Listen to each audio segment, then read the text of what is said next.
2 കാര്യം നിങ്ങളെല്ലാം മറന്നുപോയെങ്കിലും ഈ 2 കാര്യം മറക്കരുത്.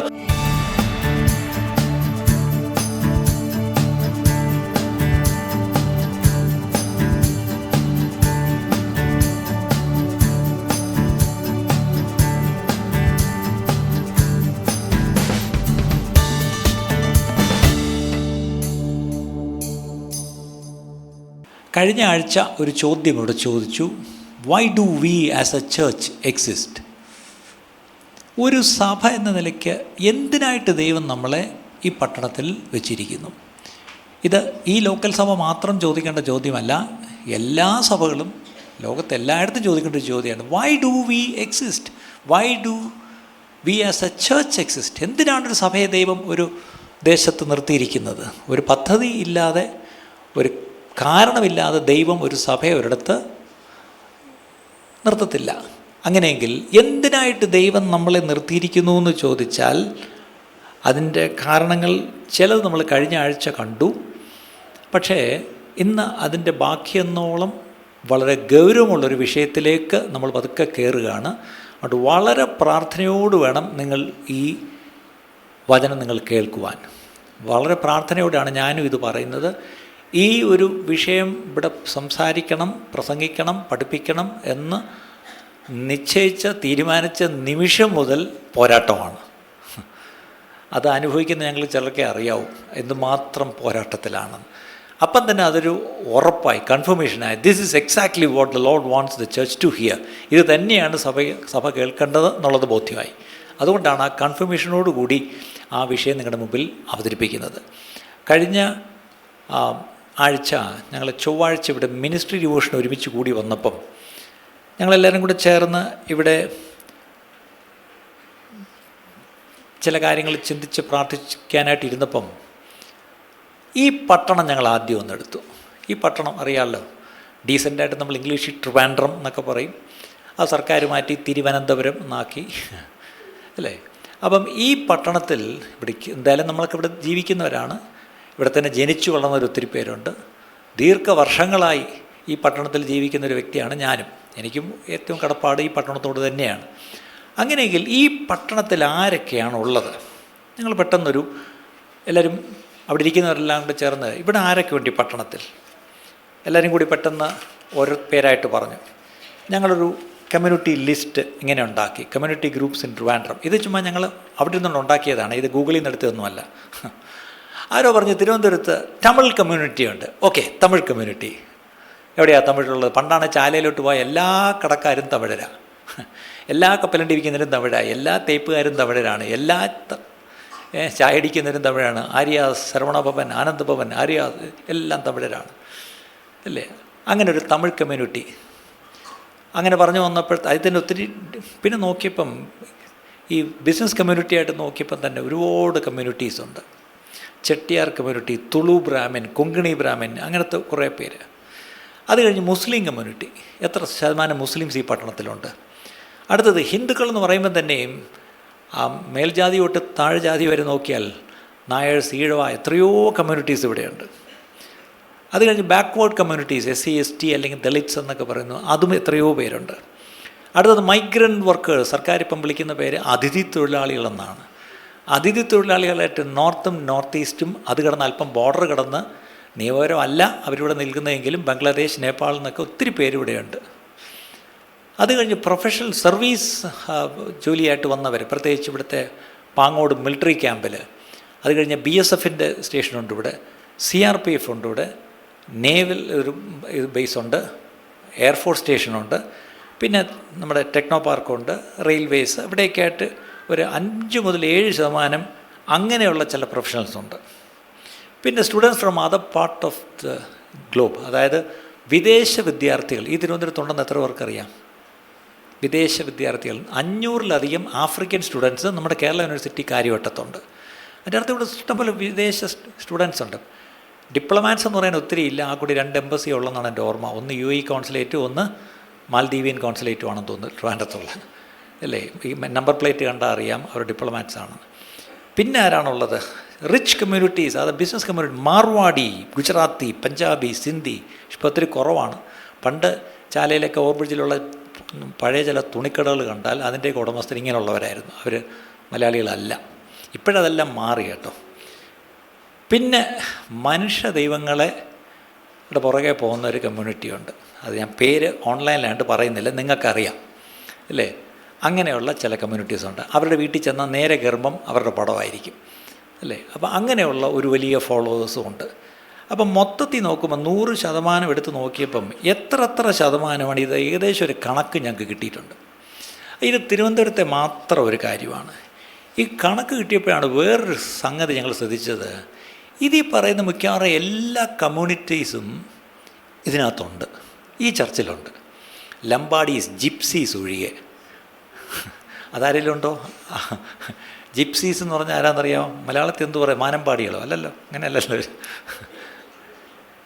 അങ്ങനെയുള്ളവരോട് ഇല്ലായിരിക്കും. പിച്ചക്കാരും വല്ലതും ഉണ്ടോ? ഉണ്ട്. ആരാണോ?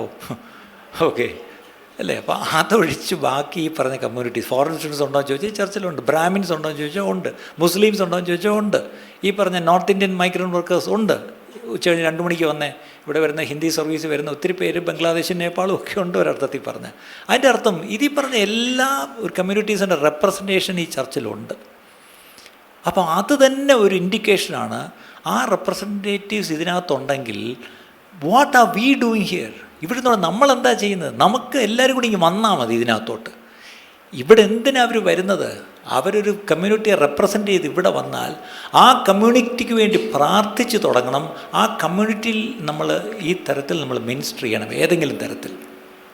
അതിനു വേണ്ടിയാണ് ഒരു സഭയെ ഭൂമിയിൽ ദൈവം ആക്കി വയ്ക്കുന്നതെന്ന് വിശ്വസിക്കുന്നവരാണ് നമ്മൾ ഓരോരുത്തരും.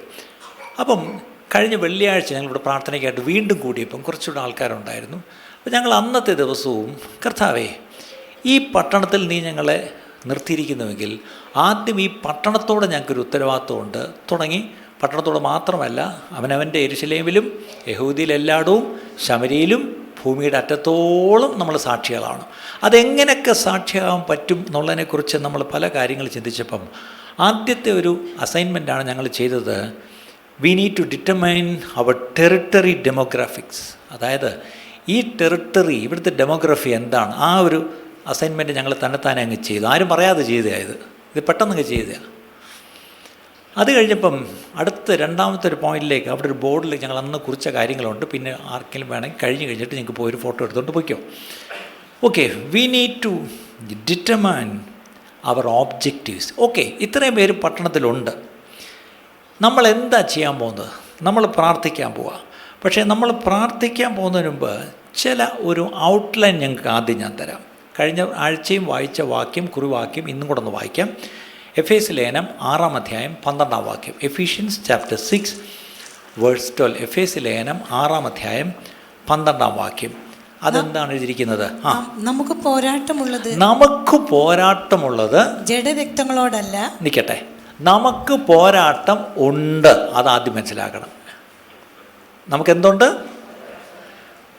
നിങ്ങൾ വിചാരിക്കും സാമ്പാർക്കും ബോധം വന്നു, ഒടുവിൽ പോരാട്ടം ഉണ്ടെന്ന് സമ്മതിച്ചു അല്ലേ. പോരാട്ടം ഉണ്ടെന്ന് ബൈബിൾ പറയുന്നു, അതുകൊണ്ട് നമ്മൾ വിശ്വസിക്കുന്നു. നമുക്ക് പോരാട്ടമുണ്ട്. പക്ഷേ ഒറ്റ പ്രശ്നം, പോരാട്ടമുള്ളത് ആരോടല്ല, അതാണ് നമ്മുടെ പ്രശ്നവും. നമുക്ക് പോരാട്ടമുള്ളത് ആരോടേ ഉള്ളൂ. ഇവിടെ ഇങ്ങനെ സൗകര്യമാർ പറഞ്ഞേ, നിങ്ങൾക്ക് എന്നും പോരാട്ടം നിങ്ങളുടെ അമ്മായിമ്മയും ആ ഭർത്താവ് നിങ്ങളറിയാതെ കാശ് അയച്ചു കൊടുത്ത് സഹായിക്കുന്നുണ്ട്, ആ നാത്തൂനോടുവാ, അല്ലെങ്കിൽ ആ അനിയൻ്റെ കുടുംബത്തോടാണ്. ഇതാണ് ഒത്തിരി പേര് എന്നോട് പറയുന്നത് അല്ലേ. അപ്പോൾ എന്നും പോരാട്ടം അല്ലേ. നമുക്കെന്നും പോരാട്ടം ഈ മനുഷ്യരോടാണ്. അത് ഏറ്റവും ചിലപ്പോൾ കുടുംബത്തിലുള്ളവരോട് തന്നെയാണ് അല്ലേ. പക്ഷെ ഇവിടെ പൗലോസ് പറയാം, നമുക്ക് പോരാട്ടം ഒരു കാരണവശാലും ജഡരക്തങ്ങളോട് ഒരിക്കലുമല്ല. കുറച്ചുകൂടെ ബ്രോഡായിട്ട് പറഞ്ഞാൽ ഒരിക്കലും മനുഷ്യരോടുമല്ല. പക്ഷെ നമ്മുടെ പ്രശ്നം ആലോചിച്ച് നോക്കിയാൽ, നമുക്ക് പോരാട്ടമുള്ള ആരോടാ? നമ്മളൊരു ദിവസം നേരം വെളുത്താൽ വൈകുന്നേരം വരെ കിടന്ന് പോരാടുന്നത് ആരോടാ? ചിലപ്പോൾ ഇങ്ങനെ പോരാടാൻ പറ്റത്തില്ല, ഒന്നുമില്ല ഈ മനസ്സിലെങ്കിലും കിടന്ന് പോരാടുന്ന ആരോടാ? അല്ല ചോദിക്കുക, ഹൃദയത്തിലുള്ള പോരാട്ടം അല്ലേ. നമ്മുടെ സ്വസ്ഥത മൊത്തം കെട്ടുപോകുന്നത് എന്തുകൊണ്ടാണ്? ഈ പോരാട്ടമാണ്. പക്ഷെ ഇവിടെ പൗലോസ് പറഞ്ഞു, പോരാട്ടം മനുഷ്യരോടല്ല, പ്രത്യേകിച്ച് കുടുംബത്തിലുള്ളവരോടല്ലേ ഇല്ല. ഇനി അടുത്തത് ആരോടാ? വാഴ്ചകളോടും. റൂളേഴ്സ് എന്നും ഇംഗ്ലീഷിൽ ഭരണാധികാരികൾ എന്നുള്ള അർത്ഥം വരും. അങ്ങനെയല്ല കേട്ടോ, തെറ്റിദ്ധരിച്ചിട്ടുള്ള ആരും ഇത് വാഴ്ചകൾ, അടുത്തത് അധികാരങ്ങൾ, അതോറിറ്റീസ്. നമ്മൾ അധികാരികൾക്കും കീഴ്പ്പെട്ടിരിക്കണമെന്നല്ലേ? ഇത് ആ അധികാരികളും അധികാരങ്ങളും അല്ല. അടുത്തത് ഈ അന്ധകാരത്തിന്റെ ലോകാധിപതികളോട്, powers of this dark world. ഈ വേൾഡ് എന്താണ്? ഡാർക്കാണ്. നമ്മൾ പുറത്തോട്ടിറങ്ങിയ നല്ല ചൂടും വെയിലും ഒക്കെയാണ്. പക്ഷേ ഈ വേൾഡ് ഈസ് ഡാർക്ക്. അത് ഓർത്തോണം. ഈ ലോകം അന്ധകാരം പിടിച്ച ലോകമാണ്. ഈ അന്ധകാരം പിടിച്ച ലോകത്തിൽ എന്തുണ്ട്? അതിനൊരു അധിപതിയുണ്ട്, അല്ലേ? Powers of this dark world. അടുത്തത് സ്വർലോകങ്ങളിലെ ദുഷ്ടാത്മസേനയോടും അത്രേ. സ്വർലോകങ്ങൾ, ഹെവൻലി പ്ലേസസ്, അവിടെ എന്തുണ്ട്? ദുഷ്ടാത്മസേന തന്നെയുണ്ട്. അവിടെ അധിപതിയല്ല, വലിയൊരു ആർമി തന്നെ ഉണ്ട്. അപ്പം 4 ക്ലാസ് അവിടെ ഉണ്ട്. എന്തൊക്കെയാണ്? വാഴ്ചകൾ, അധികാരങ്ങൾ, അന്ധകാരത്തിൻ്റെ ലോകാധിപതി, അടുത്തത് സ്വർലോകങ്ങളിലെ ദുഷ്ടാത്മസേന. ഒത്തിരി പേർക്ക് സന്തോഷമായി. ശരി. അപ്പം ഇത് 4 പേരുണ്ടെന്നുള്ളത് ഓർക്കണം, അല്ലേ? അപ്പം ഇവിടെ ഇതുണ്ടെങ്കിൽ ഇവിടെ ആദ്യം മനസ്സിലാക്കണം, we have A spiritual opposition. നമുക്കൊരു ആത്മീക എതിരുണ്ട്, ഒരു എതിരിയുണ്ട്, ഒരു വൈരിയുണ്ട്, നമുക്കൊരു പോരാട്ടമുണ്ട്. അതേ സമയത്ത് അവർ വളരെ സ്ട്രക്ചേർഡാണ്, നമ്മളെപ്പോലെ അല്ല. അവർ വളരെ സ്ട്രക്ചേർഡാണ് എന്നുള്ള കാര്യം മറക്കരുത്. 2 കൊരിന്ത്യർ 10-ാം അധ്യായം 3-4 വാക്യം കൂടെ നമുക്ക് നോക്കാം. 2 Corinthians chapter 10 verse 3 and 4. 2 കൊരിന്ത്യർ 10-ാം അധ്യായം 3-4 വാക്യങ്ങൾ. ഞങ്ങൾ ജഡത്തിൽ സഞ്ചരിക്കുന്നവർ എങ്കിലും ജഡപ്രകാരം പോരാടുന്നില്ല. For though we live in the world, we do not wage war as the world does.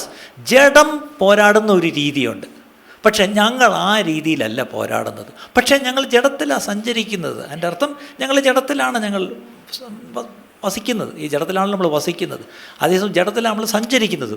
പക്ഷേ ജഡത്തിൻ്റെ ഒരു രീതിയുണ്ട്, അങ്ങനല്ല ഞങ്ങൾ പോരാടുന്നത്. അടുത്തത് ഞങ്ങൾ 4-ാം വാക്യം, ഞങ്ങളുടെ പോരിൻ്റെ ആയുധങ്ങളോ. അതിൻ്റെ അർത്ഥം നമുക്ക് ഈ പോരാട്ടത്തിന് ആയുധങ്ങളുണ്ട്. നമ്മളെ ചുമ്മാ കയറ്റി ഇറക്കി വിട്ടിരിക്കുകയല്ല യുദ്ധത്തിന്. നമ്മുടെ കയ്യിൽ ആയുധങ്ങളുണ്ട്. പക്ഷേ ആയുധങ്ങൾ എന്തല്ല? ജഡീകങ്ങളല്ല. ഈ ആയുധങ്ങളൊന്നും ഈ പറഞ്ഞ പോലെ ജഡീകങ്ങളല്ല. ഇത് ലോകത്തെങ്ങൊന്നും മേടിച്ചല്ല. ഇത് അമേരിക്ക സപ്ലൈ ചെയ്ത ആയുധമല്ല. ഇത് പണ്ട് റഷ്യയിൽ നിന്നും കിട്ടിയതല്ല, അല്ലേ? അടുത്തത് കോട്ടകളെ ഇടിപ്പാൻ ദൈവസന്നിധിയിൽ ശക്തിയുള്ളവ തന്നെ. കണ്ടോ? ഇത് കോട്ടകളെ ഇടിപ്പാൻ ദൈവസന്നിധിയിൽ ശക്തിയുള്ളവയാണ്. അപ്പം ഇത് ഈ സ്പിരിച്വൽ വെപ്പൺസ് എന്ന് പറയുന്നത് വളരെ പവർഫുള്ളാണ്. ഡിവൈൻ പവറുണ്ട് ഈ വെപ്പണിന്. ഓർക്കണം, ന്യൂക്ലിയർ വെപ്പണിന് ഡിവൈൻ പവറൊന്നുമില്ല. ഉണ്ടോ? ഇപ്പോൾ എന്തൊക്കെ വെപ്പൺസാണ്? ഇപ്പം തന്നെ പുതിയ വെപ്പൺസ് നമുക്ക് പോലും അറിയത്തില്ല, അത്രയ്ക്ക് അഡ്വാൻസ്ഡ് ആണ്. ഇതിനൊന്നും ഡിവൈൻ പവറില്ല, അല്ലേ? അമേരിക്കയിൽ നിന്ന് മേടിക്കുന്ന പുതിയ സാധനത്തിന് ഇപ്പം നമ്മുടെ പുള്ളിക്കാരൻ ഒത്തിരി പുതിയ സാധനങ്ങൾ ഓരോ രാജ്യങ്ങൾക്ക് കൊടുക്കുന്നു, അല്ലേ? അതിലേതിനെങ്കിലും ഈ പറഞ്ഞ ഒരു ഡിവൈൻ പവറുണ്ടോ? അമേരിക്കയിൽ നിന്ന് വരുന്ന മിസൈലിന് ഡിവൈൻ പവറും വല്ലതും ഉണ്ടോ? ഇല്ല, അങ്ങനെയൊന്നുമില്ല. അതൊക്കെ മനുഷ്യരുണ്ടാക്കുന്ന, ജഡത്തിലുണ്ടാക്കുന്ന ഇതാണ്. പക്ഷേ ഇന്ന് ഓർക്കണം, നമുക്ക് വിശ്വാസികളായ നമുക്ക് ദൈവം തരുന്ന ചില ആയുധങ്ങളുണ്ട്. അതിന് ഡിവൈൻ പവറുണ്ട്. അത് പോയി ഇടിക്കുവാൻ, കോട്ടകളെ ഇടിച്ച് തകർക്കുവാനുള്ള ശക്തിയുള്ളതാണ്, അല്ലേ? അത്രയ്ക്ക് ശക്തിയുള്ള ആയുധങ്ങളാണ് ദൈവം നമുക്ക് തരുന്നതെന്നുള്ളത് മറക്കരുത്. ശരി. അപ്പം ഇവിടെ ഇത്രയും കേട്ടപ്പോൾ നിങ്ങൾക്ക് സന്തോഷമായി, ഓക്കെ, കൊള്ളാം. പക്ഷേ ഇത് എങ്ങനെയാണെന്ന് ചോദിച്ചാൽ യാക്കോബിൻ്റെ പുസ്തകത്തിലേക്ക് വന്നേ, 4-ാം അധ്യായം 7-ാം വാക്യം. James chapter 4 verse 7. യാക്കോബ് 4-ാം അധ്യായം 7-ാം വാക്യത്തിലേക്ക് വന്നേ. ആകയാൽ നിങ്ങൾ ദൈവത്തിന് കീഴടങ്ങുവേൻ. പിശാചിനോട് എതിർത്ത് നിൽപ്പീൻ, എന്നാൽ അവൻ നിങ്ങളെ വിട്ട് ഓടിപ്പോകും. അപ്പം നമ്മൾ ഈ പോരാട്ടം എന്ന് പറയുമ്പോൾ നമുക്ക് മനസ്സിലായി, മനുഷ്യരോട് എന്തായാലും അല്ല, വീട്ടുകാരോടും അല്ല, നാട്ടുകാരോടും സ്വന്തക്കാരോടും അയൽക്കാരോടും പോലും അല്ല.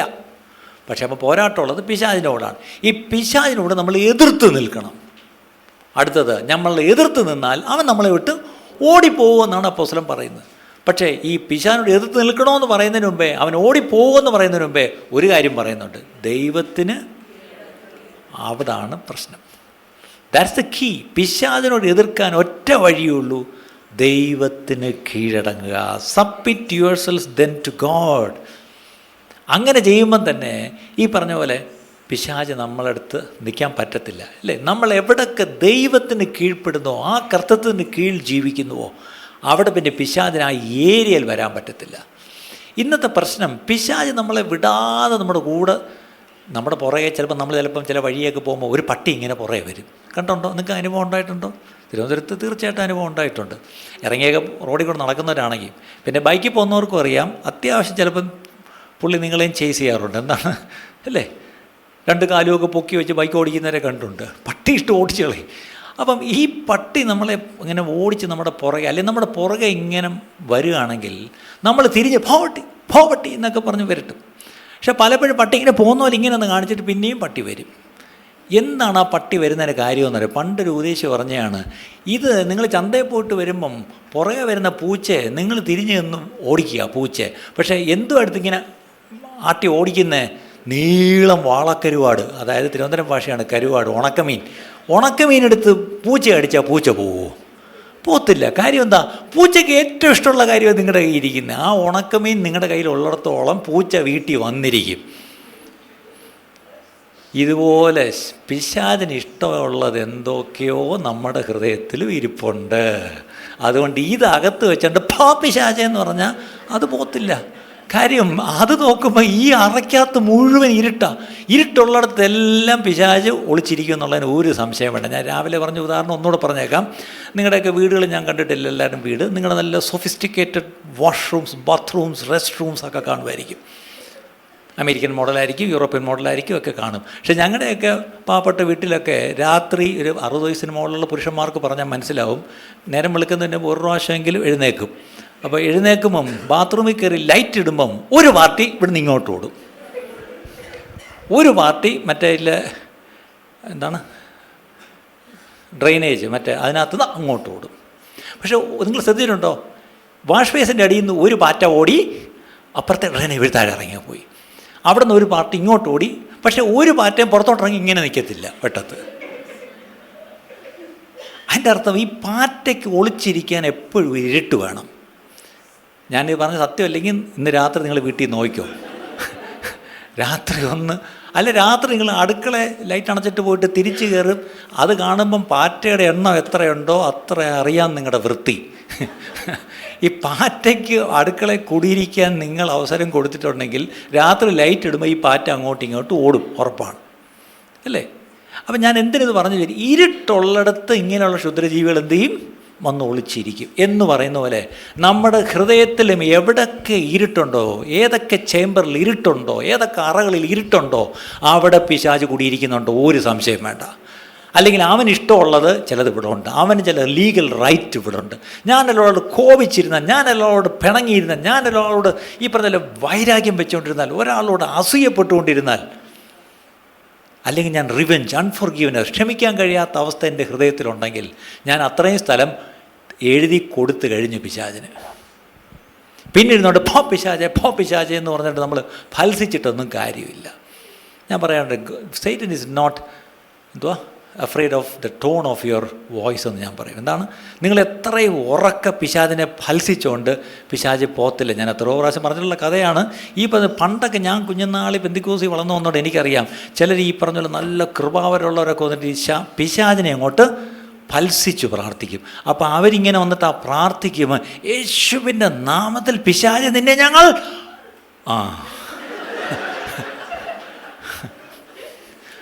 പക്ഷേ പ്രശ്നം എന്താണെന്നറിയാം, ഈ പിശാച് പോകുന്നില്ല, പഴയ മൈക്കിൻ്റെ ഡയഫ്രം അടിച്ചു പോകും.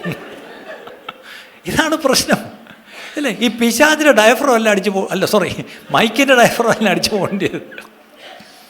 അതുകൊണ്ട് നമ്മൾ ഞാൻ പണ്ട് വിചാരിച്ചിട്ടുണ്ട്, എത്രയും ഉറക്കെ പറയുന്ന അനുസരിച്ചാണ് പിശാച് പോകുന്നതെന്ന്.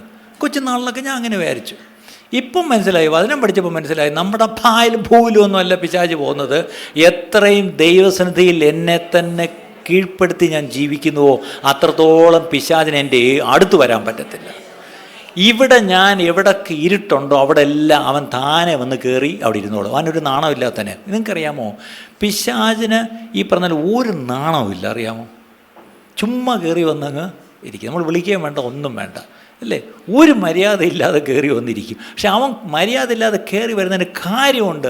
അവന് ഇഷ്ടമുള്ളത് എന്തോ ഇവിടെ ഉണ്ട്. വേറൊരു വാക്കി പറഞ്ഞാൽ അവന് നമ്മൾ ലീഗൽ റൈറ്റ് കൊടുക്കുക, ഒരു നിയമപരമായ അവകാശം നമ്മൾ കൊടുത്തു. ഞാനല്ലോട് പിണങ്ങിയിരുന്നല്ല അർത്ഥം, അവന് നിയമപരമായിട്ട് ഇവിടെ കയറിയിരിക്കാനുള്ള അവകാശം ഞാൻ കൊടുത്തു കഴിഞ്ഞു. പിന്നെ കിടന്ന് കരഞ്ഞിട്ട് കാര്യമില്ല. ഞാൻ അതിലേക്ക് അല്പം ഡീറ്റെയിലേക്ക് വരാം. അപ്പോൾ ഇതാണ് പിശാചിന് എതിർത്ത് നിൽക്കണമെങ്കിൽ ദൈവത്തോട് ഇരിക്കണം. ശരി, നമുക്ക് ആദ്യം ഒന്നിലേക്ക് മടങ്ങി വരാം. അപ്പം നമ്മളൊരു ആത്മീയ പോരാട്ടത്തിന് നമ്മൾ ഇറങ്ങി പുറപ്പെടുകയാണെങ്കിൽ ഈ ദിവസങ്ങളിൽ ഞങ്ങളൊരു തീരുമാനം എടുത്തു, ഇവിടെ സഭയായിട്ട് നമ്മൾ we are going to really engage in spiritual warfare. അത് പുറത്തിറങ്ങി പട്ടണത്തിന് വേണ്ടിയും ദേശത്തിന് വേണ്ടിയും യുദ്ധം ചെയ്യുന്നതിന് മുമ്പേ ആദ്യം ആ യുദ്ധം നമ്മുടെ ജീവിതത്തിലും നമ്മുടെ കുടുംബങ്ങളിലും ചെയ്യേണ്ടിയിരിക്കുന്നു. കാര്യം പ്രശ്നം പുറത്തല്ല, പ്രശ്നം പലപ്പോഴും ഇവിടെ നമ്മളിലാണ്, നമ്മുടെ കുടുംബങ്ങളിലാണ് പ്രശ്നം. നമ്മുടെ ഇടയിൽ പല പ്രശ്നങ്ങളുണ്ട്, പലതരം കഷ്ടത്തിൽ ഇവിടെ കടന്നു പോകുന്നവർ നമ്മുടെ ഇടയിലുണ്ട്. നമ്മൾ തന്നെ പലതിൻ്റെയും വിക്ടിംസാണ്, അല്ലേ? പലതിൻ്റെയും ഇരകളാണ്. അങ്ങനെയെങ്കിൽ അതിൽ നിന്ന് ഓരോന്നിൽ നിന്നും നമുക്കൊരു വിടുതൽ ആദ്യം വേണം, പിന്നെയല്ലേ നമ്മൾ ദേശത്തെ വിടുവിക്കുന്നത്, അല്ലേ? ദേശത്തെ വിടുവിക്കുന്നതൊക്കെ രണ്ടാമത് നിൽക്കട്ടെ, ആദ്യം ഒരു വിടുതൽ നമുക്ക് വേണം, അല്ലേ? നമുക്കൊരു വിടുതൽ, നമ്മുടെ കുടുംബങ്ങൾക്കൊരു വിടുതൽ വേണം. അതിലേക്ക് നമുക്ക് വരാം. അപ്പം ആ പോരാട്ടത്തിന് നമ്മൾ ഇറങ്ങുന്നതിന് മുമ്പ് ആദ്യം ടെറിട്ടറി എന്താണെന്ന് നമ്മളൊന്ന് മനസ്സിലാക്കിയെങ്കിൽ അടുത്തത് we need to determine our objectives. നമ്മുടെ ഉദ്ദേശം എന്താ? അല്ലെങ്കിൽ നമ്മൾ ഈ ആത്മീയ പോരാട്ടത്തിലേക്ക് നമ്മൾ ഇറങ്ങുന്നതിലൂടെ what are the outcomes that you desire? എന്ത് നടന്ന് കാണണം, അല്ലെങ്കിൽ എന്താണ് നിങ്ങൾ പ്രതീക്ഷിക്കുന്നത്?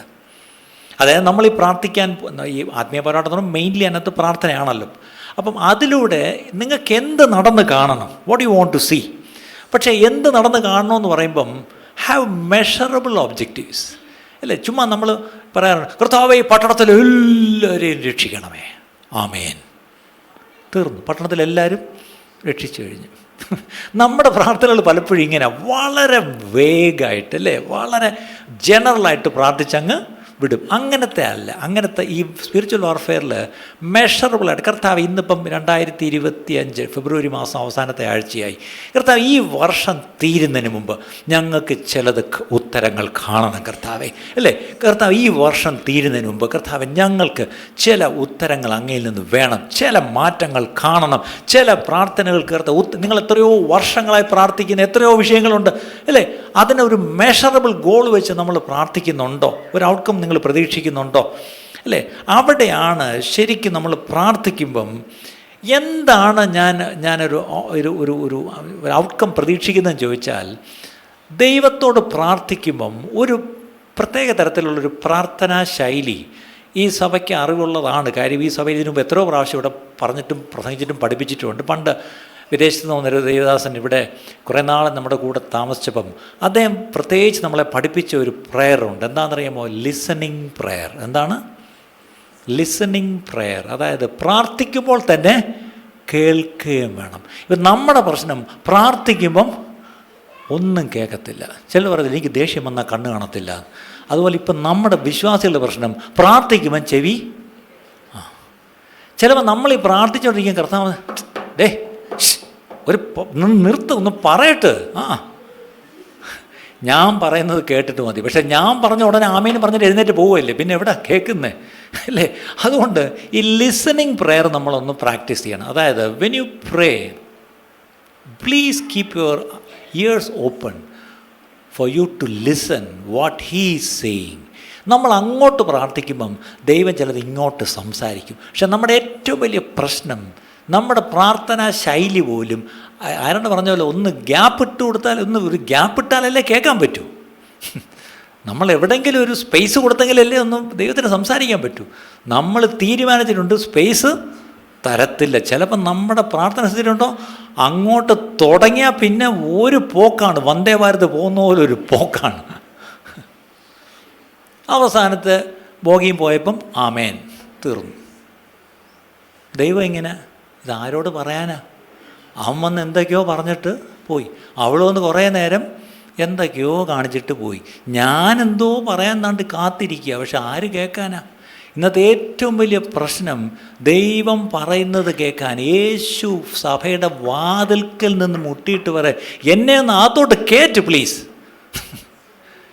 ഇന്നത്തെ ഏറ്റവും വലിയ ഗതികേട്, സഭയുടെ നാഥനായ കർത്താവ് വെളിയിൽ നിന്നിട്ട് മുട്ടിക്കൊണ്ടിരിക്കുക റീഎൻട്രിക്ക്. നമ്മളാണെങ്കിൽ നാണം ഉണ്ടെങ്കിൽ അവിടെ അത് ചെയ്യത്തില്ല. എന്നെ വേണ്ടെങ്കിൽ അവരെ എനിക്ക് പണ്ടേ വേണ്ടെന്ന് പറഞ്ഞ് പോയേനെ. പക്ഷെ എൻ്റെ കർത്താവ് പോകുന്നില്ല, വീണ്ടും വീണ്ടും മുട്ടിക്കൊണ്ടിരിക്കുക. ആലോചിച്ച് നോക്കിയേ. നമ്മൾ ഈ വാക്യം എടുത്ത് വളരെ തന്ത്രപൂർവ്വം പ്രയോഗിക്കുന്ന എവിടാ? സുവിശേഷം പറയുന്നവർ ഓൾട്ടർ കോൾ കൊടുക്കുന്നതിന് തൊട്ട് മുമ്പ് ഇമോഷണലി ഒന്ന് ഒരുക്കും. അപ്പോൾ കൊയർ വന്ന് യേശു വിളിക്കുന്നു എന്നുള്ള പാട്ട് പാടുക, അല്ലെങ്കിൽ കടന്നു വാ എന്നുള്ള പാട്ട് പാടുക. അപ്പോൾ മൈക്ക് എടുത്തിട്ട് ആരാ ഒരാൾ ലോട്ടറിക്കാരൻ വിളിക്കുന്നല്ലോ, ആരാ ഒരാൾ, ഓക്കെ സഹോദര ആരാ ഒരാൾ, ഇതാ നിൻ്റെ ഹൃദയത്തിൻ്റെ വാതിൽ ഇതാ കർത്താവ് മുട്ടുന്നു, സഹോദര നീ കേൾക്കുന്നില്ലേ, സഹോദരി നീ കേൾക്കുന്നില്ലേ. ആ വാക്യം ആ കോണ്ടെക്സ്റ്റിലേ അല്ല ബൈബിളിൽ. 7 സഭകൾക്ക് ദൂത് എഴുതുമ്പം അതിലൊരു സഭയോടുള്ള ദൂതാണ്, ഇതാ ഞാൻ വാതിൽക്കൽ നിന്ന് മുട്ടുന്നു. പാപിയുടെ ഹൃദയത്തിൽ നിന്ന് മുട്ടുന്നു എന്നല്ല, സഭയുടെ വാതിൽ മുട്ടുന്നെന്ന്. അതിൻ്റെ അർത്ഥം ഇന്ന് സഭയിൽ യേശു പോലും ഇല്ല, യേശു പുറത്താ. അന്ത്യകാല സഭയുടെ അവസ്ഥയാണിത്. യേശു പുറത്താ, ബാക്കി എല്ലാവരും അകത്തായി, യേശു പുറത്താ. പണ്ടൊരിക്കൽ കൊട്ടാരക്കര ബസ് സ്റ്റാൻഡിൽ ഒരു ഫാസ്റ്റ് ഇങ്ങാണ്ട് വന്ന് കയറി പിടിച്ചു, സ്റ്റാൻഡിൽ പിടിച്ചു. എല്ലാവരും ഇവിടെ ചാടിക്കയറി, ഡ്രൈവറിൻ്റെ സീറ്റ് ഡോർ പറയും കഴിയുമ്പോൾ എല്ലാ ജല്ലി കൂടെ കയറി. കാരണം ഒരു ഡോറല്ലേ ഉള്ളൂ, അതിൽ കൂടെ എത്ര പേര് കയറാനാ. അവസാനം എല്ലാവരും കയറി സീറ്റ് പിടിച്ചു. എല്ലാവരും ഫ്രണ്ടിൽ ചെന്ന് മറ്റേ ബോണറ്റ് വരെ ആൾക്കാർ ഇരിക്കുകയാണ്. ബാറ്ററി ബോക്സിൻ്റെ മണ്ടേ 4 പേര് ഇരിപ്പുണ്ട്. പിന്നെ വേറെ കുറേ പേര് ഏണി പിടിച്ച് മോളി വരെ കയറി ഇരിപ്പുണ്ട്. അവസാനം ഡ്രൈവർ വന്നിട്ട് പറയാ, ഇതിലെവിടാ ഞാൻ കയറേണ്ടി ഇനി? ആരും മാറിക്കൊടുക്കത്തില്ല. കാര്യം അപ്പം അയാൾ പറയും, എടോ ആരേലും ഒന്ന് സ്ഥലം താ, ഞാനൊന്ന് കയറി, അല്ലല്ലേ ഇത് പോകാൻ പറ്റൂ. ഇന്നെല്ലാം കൂടെ കയറി സീറ്റ് പിടിച്ചിട്ടുണ്ട് വണ്ടിക്കകത്ത്. പക്ഷെ ആരില്ല? ഡ്രൈവറില്ല. KSRTC ബസ്സിനകത്ത് ഡ്രൈവറെ കൂടാതെ സീറ്റ് പിടിച്ച എല്ലാവരും ഒന്ന് കൈപോക്കിക്കേ. ഇന്നത്തെ സഭയുടെ അവസ്ഥയാണ്. കർത്താവില്ല, പുറത്ത് നിൽക്കുക. നമ്മളെല്ലാം കൃത്യമായിട്ട് അത് കൃത്യം സീറ്റാണ്. നിങ്ങളിരിക്കുന്ന സീറ്റ് എടുത്ത് നോക്കിയാൽ അറിയാം, നിങ്ങളെല്ലാ ആഴ്ച ഇതേ സീറ്റാണ്. ശ്രദ്ധിച്ചേ. കഷ്ടകാലത്ത് നിങ്ങൾക്ക് ലേറ്റായിട്ടൊന്നും സീറ്റില്ല, വേറെ തൊട്ട് മാറിയിരിക്കാൻ പറഞ്ഞാൽ നിങ്ങളുടെ മോന്ത പോക്കെന്ന് കാണേണ്ടതാണ്. അത്രയ്ക്ക് കംഫർട്ടബിളായിട്ട് നമ്മൾ നമ്മുടെ സീറ്റിൽ ഇരിക്കുകയാണ്. പക്ഷെ പ്രശ്നം, എത്ര കയറിയിരുന്നാലും ഡ്രൈവർ വരാതെ ഇത് പോത്തില്ല എന്ന് പറഞ്ഞ പോലെ കർത്താവ് സഭയിലില്ലെങ്കിലുള്ള അവസ്ഥ ആലോചിച്ച് നോക്കിയ പ്രിയപ്പെട്ടവരെ. ഇത് നമ്മൾ വേദനയോടെ ഞാനിത് തമാശാട്ടൊക്കെ നമ്മൾ കേട്ടെങ്കിലും that's a reality. We need to check, Lord are you there? അങ്ങുണ്ടോ കർത്താവേ? അല്ലേ? അപ്പോൾ ഇവിടെയാണ് കർത്താവിനോട് നമ്മൾ പ്രാർത്ഥിക്കുമ്പം അതേസമയം കേൾക്കുവാനും കൂടെ നമ്മൾ പഠിക്കണം. അങ്ങനെ കർത്താവിൽ നിന്ന് കേട്ടാൽ, കർത്താവിൻ്റെ നമ്മൾ നേരത്തെ പാടിയല്ലോ, യേശുവേ ഒരു വാക്ക്, ആ ഒരു വാക്ക് കേട്ടാൽ ആ വാക്കിൽ നമുക്ക് വിശ്വാസം വെച്ച് ധൈര്യമായിട്ട് പിന്നെ മുന്നോട്ട് പ്രാർത്ഥിക്കാം. ചിലപ്പം ചില വിഷയങ്ങൾക്ക് നമ്മൾ പ്രാർത്ഥിക്കുമ്പം നിങ്ങളുടെ അനുഭവമായിരിക്കും പലരുടെയും. നിങ്ങൾ എത്രയോ നാളുകളായിട്ട് എത്രയോ പേരോട് പറഞ്ഞ് പ്രാർത്ഥിക്കുന്നു, എത്രയോ നിങ്ങൾ ഉപവസിച്ച് നോക്കി, നിങ്ങൾ എത്രയോ ഈ പറഞ്ഞ പോലെ എന്തൊക്കെ ചെയ്തു നോക്കി, എന്നിട്ടും ഒരു അനക്കവുമില്ല, ഒരു കൈപ്പത്തി പോലും മേഘം പോലും കാണുന്നില്ല എന്ന് പറയുന്ന ചില വിഷയങ്ങളില്ലേ. പക്ഷേ നിങ്ങൾ അങ്ങനെ പ്രാർത്ഥിച്ചുകൊണ്ടിരിക്കുമ്പം ഒരു ദിവസം ഒരു ശബ്ദം കേട്ടു ദൈവത്തിൽ നിന്ന്, മടുത്തു പോകണ്ട, ഞാൻ പ്രവർത്തിക്കും എന്നൊന്ന് കേട്ടെന്നിരിക്കട്ടെ. നിങ്ങൾ നിർത്തിപ്പോയ പ്രാർത്ഥന തിരിച്ചെടുത്ത് തുടങ്ങും. കാര്യം എന്താ? കർത്താവ് പറഞ്ഞു അല്ലേ? ശരിയല്ലേ? അങ്ങനെയുള്ള അനുഭവങ്ങളുണ്ടോ പ്രിയപ്പെട്ടവരെ? അങ്ങനെയുള്ള അനുഭവങ്ങളുണ്ട്. നമ്മുടെ എല്ലാ ജീവിതത്തിലും ഉണ്ടായിരിക്കണം അങ്ങനത്തെ അനുഭവങ്ങൾ. അങ്ങനെ കർത്താവിൻ്റെ ഒരു വാക്ക് കേട്ടാൽ അത് നമ്മുടെ വിശ്വാസത്തെ വർദ്ധിപ്പിക്കും.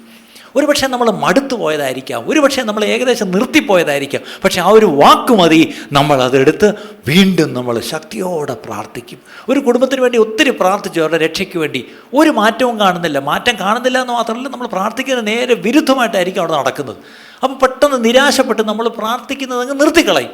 അപ്പോഴായിരിക്കാം കർത്താവ് പറയുന്നത്, ഇല്ല, ഞാൻ പ്രവർത്തിക്കാൻ പോകുന്നു, ഞാൻ അവരെ തൊടാൻ പോകുന്നു എന്ന് പറഞ്ഞാൽ നമ്മുടെ വിശ്വാസവർദ്ധനയ്ക്ക് അത് കാരണമായി തീരും.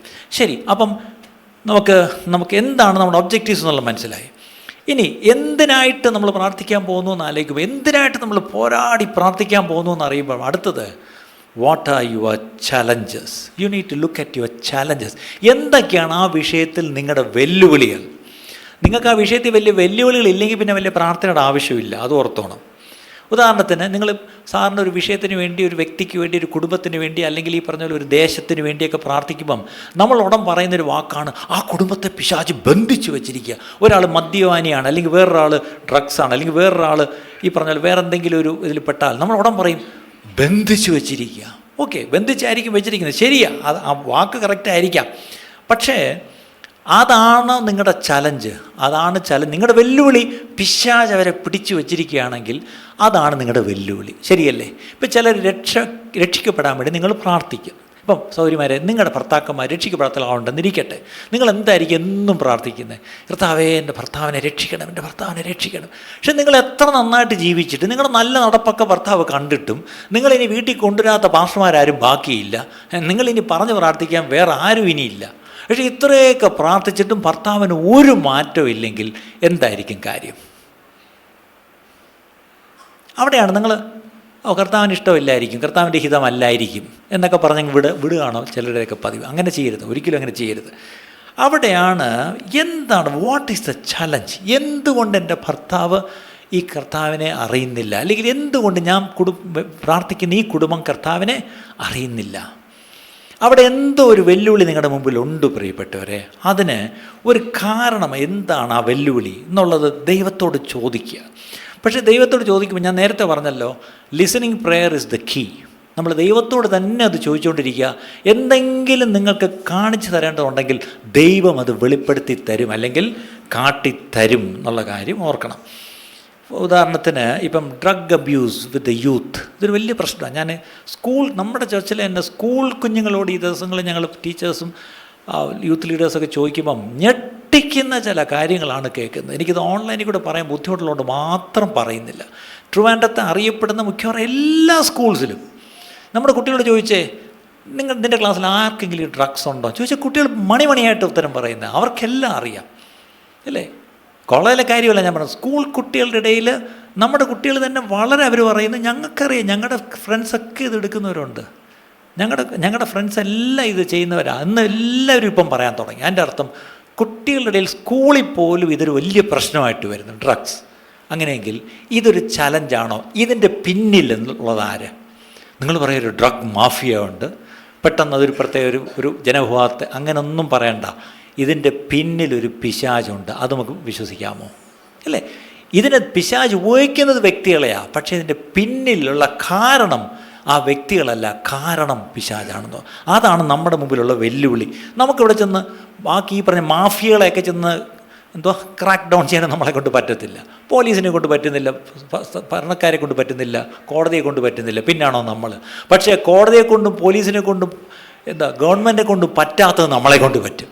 കാര്യം നമുക്ക് ഏതെങ്കിലും മാഫിയയല്ല ചെന്ന് നമ്മൾ പിടിക്കേണ്ടത്, അതിൻ്റെ പുറകിലുള്ളൊരു ശക്തിയുണ്ട്. ആ ശക്തിക്കെതിരെയാണ് നമ്മുടെ പോരാട്ടം. നിങ്ങൾക്ക് മനസ്സിലായോ? ട്രിവാൻഡ്രത്തെ പോലീസിന് ചേസ് ചെയ്യാൻ പറ്റാത്തത്, നർക്കോട്ടിക്സ് ഡിപ്പാർട്ട്മെൻറ്റ് ചേസ് ചെയ്യാൻ കഴിയാത്തത്, ഗവൺമെൻറ് പറ്റാത്തത്, അല്ലെങ്കിൽ നിയമങ്ങൾ കൊണ്ട് പറ്റാത്തത്, ദൈവമക്കളുടെ പ്രാർത്ഥന കൊണ്ട് പറ്റും. എത്ര പേർ വിശ്വസിക്കുന്നത്?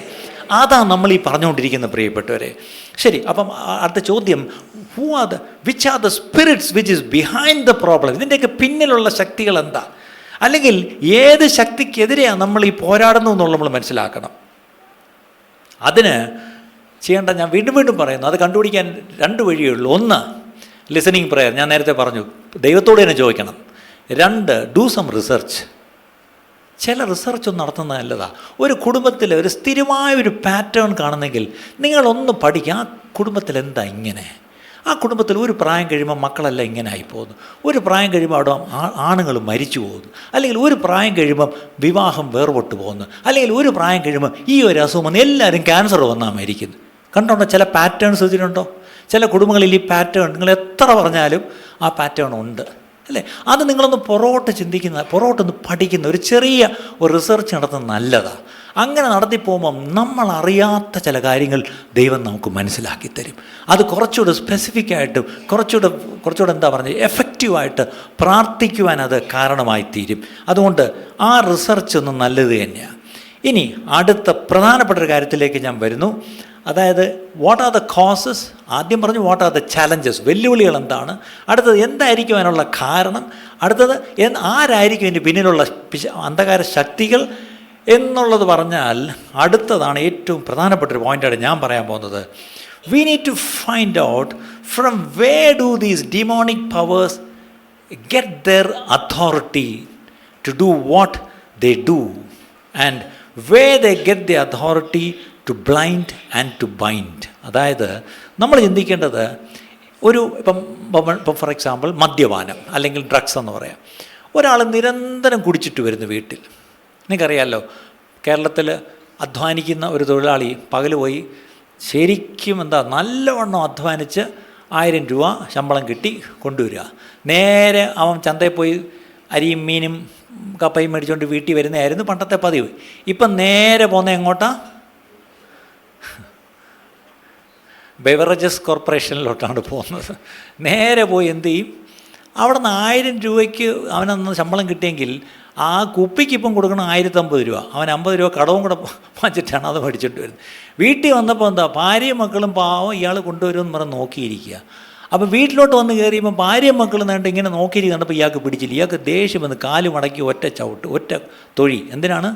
കലത്തിനിട്ട്. കലം പൊട്ടി. അടുത്തത് ഇങ്ങോട്ട് ഒരു തൊഴി എടുത്തപ്പം ചട്ടിയും പൊട്ടി. ചുരുക്കി പറഞ്ഞാൽ നോക്കിയേ, ആ കലത്തിലും ചട്ടിയിലും എന്തെങ്കിലും ഭക്ഷണം ഉണ്ടാകാനുള്ളത് ഇയാൾ അധ്വാനിച്ച് കൊണ്ടുവരണം. പക്ഷേ ഇയാൾ കൊണ്ടുവന്നില്ല എന്നുള്ളത് മാത്രമല്ല, അതും കൂടെ വന്ന് ഇയാൾ വയലൻസാണ് കാണിക്കുന്നത്.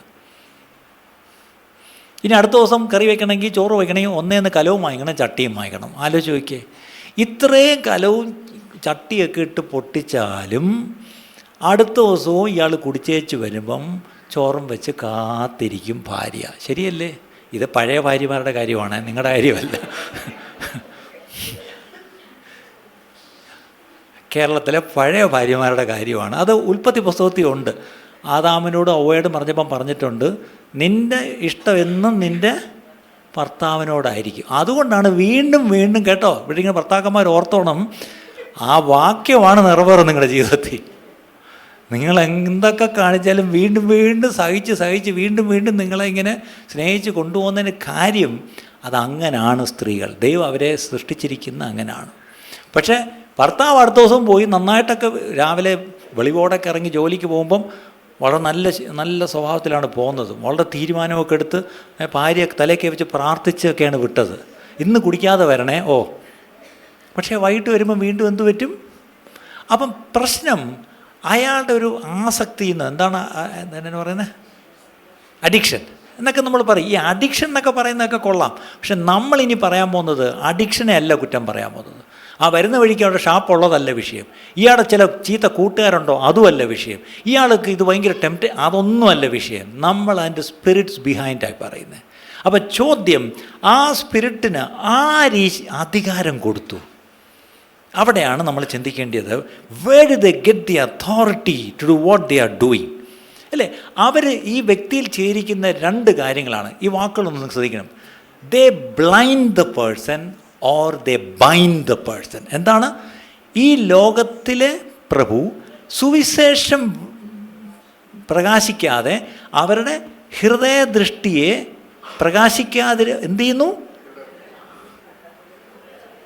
കുരുടാക്കിക്കളയുന്നു. എന്ത് ചെയ്യുന്നു? ബ്ലൈൻഡഡ്. പിശാച് ചെയ്യുന്നൊരു കാര്യമാണ്. സഹോദരിമാരെ ഓർത്തോണം, നിങ്ങളുടെ ഭർത്താക്കന്മാർ നല്ല മനുഷ്യരാണ്. അവർ നിങ്ങളെക്കാളും നല്ല ചിലപ്പോഴെങ്കിലും എനിക്ക് തോന്നിയിട്ടുണ്ട് കേട്ടോ. കാരണം ഞാൻ ഈ ഭാര്യമാരെ മാത്രമല്ല കാണുന്നത്, ഇവരുടെ ഭർത്താക്കന്മാരെയും കാണും. ചിലന്ന് ഇവിടെ വരുന്നില്ലായിരിക്കും. പക്ഷേ സത്യം പറഞ്ഞാൽ ഇവരെക്കാളും തങ്കപ്പെട്ടയാണ് അവർ. അവർ ഓൺലൈനിൽ കാക്കിയെന്നുണ്ടെങ്കിൽ സന്തോഷം. എന്നാൽ വീട്ടിൽ ചെല്ലുമ്പം കിട്ടും. ഭാഷ പറഞ്ഞാൽ കേട്ടാ, അങ്ങേരക്ക് വിവരമുണ്ട്. സത്യമാണ്. പക്ഷെ അവരിത്ര നല്ല മനുഷ്യർ, തങ്കപ്പെട്ട മനുഷ്യർ. എന്തുകൊണ്ടാണ് വീണ്ടും വീണ്ടും അവരങ്ങനെ ചെയ്യുന്നത്? എന്തുകൊണ്ടാണ് ഇത്രയും സ്നേഹിച്ചിട്ടും സുവിശേഷം ഇനി കേൾക്കാൻ ബാക്കിയൊന്നുമില്ല, എന്നിട്ടും എന്താ രക്ഷിക്കപ്പെടാത്തത്? ഒരുവൻ അവരുടെ മനസ്സ് കുരുടാക്കി, ബ്ലൈൻഡ് ചെയ്തു. അപ്പം ചോദ്യം, അവൻ അങ്ങനെ ബ്ലൈൻഡ് ചെയ്യാനുള്ള അധികാരം ആര് കൊടുത്തു? അവിടാണ് നമ്മൾ അവിടെ പിടിക്കേണ്ടത്.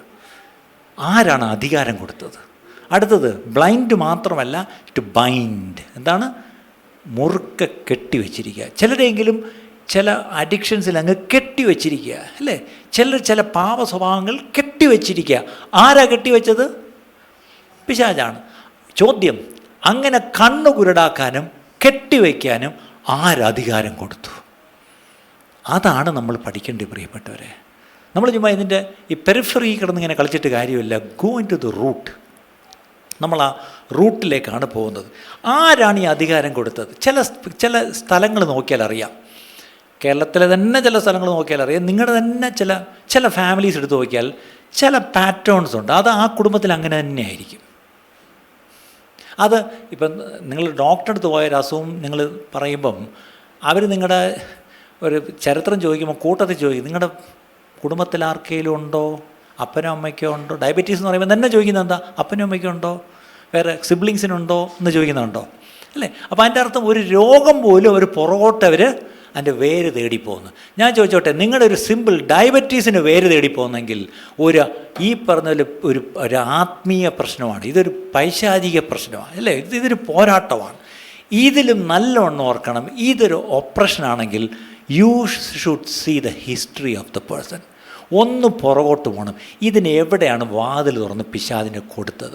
ഒരുപക്ഷെ നിങ്ങളല്ലെങ്കിൽ നിങ്ങളുടെ പിതാക്കന്മാർ കൊടുത്തിട്ടുണ്ടോ? നിങ്ങളുടെ കുടുംബത്തിന് അങ്ങനെ ഒരു പാരമ്പര്യം ഉണ്ടോ? നിങ്ങൾ താമസിക്കുന്ന സ്ഥലമായിരിക്കാം, അല്ലെങ്കിൽ നിങ്ങൾ ഏതെങ്കിലും തരത്തിൽ എവിടെയെങ്കിലും നമ്മൾ പിശാചിന് വാതിൽ തുറന്ന് കൊടുത്തിട്ടുണ്ടോ? ഇത് വളരെ പ്രധാനപ്പെട്ട കാര്യമാണ്. അപ്പം നിങ്ങൾക്ക് കുറച്ച് പേർക്ക് സന്തോഷമായി, പാസ്റ്റർക്ക് അവസാനമെങ്കിലും വെളിവ് വന്നു. നിങ്ങളുടെ വിചാരം ഇതൊക്കെ എതിർക്കുന്ന ആളാണ് പാസ്റ്റർ, ഇതൊന്നും വിശ്വാസമില്ലാത്ത ആളാണ്, ഇതൊന്നും ഞാൻ വിശ്വസിക്കാത്തതിലാണ് ഇവിടെ ഇരിക്കുന്ന ഒത്തിരി പേർക്ക് സങ്കടം. കാര്യം നിങ്ങൾ അവിടെ ഇവിടെയൊക്കെ പോകുമ്പോൾ അവിടെ ഇവിടേക്ക് ഇത് ഒത്തിരി കേൾക്കുന്നു, ഇപ്പം ശരിയാക്കി തരാമെന്ന് വിളിക്കുന്നു.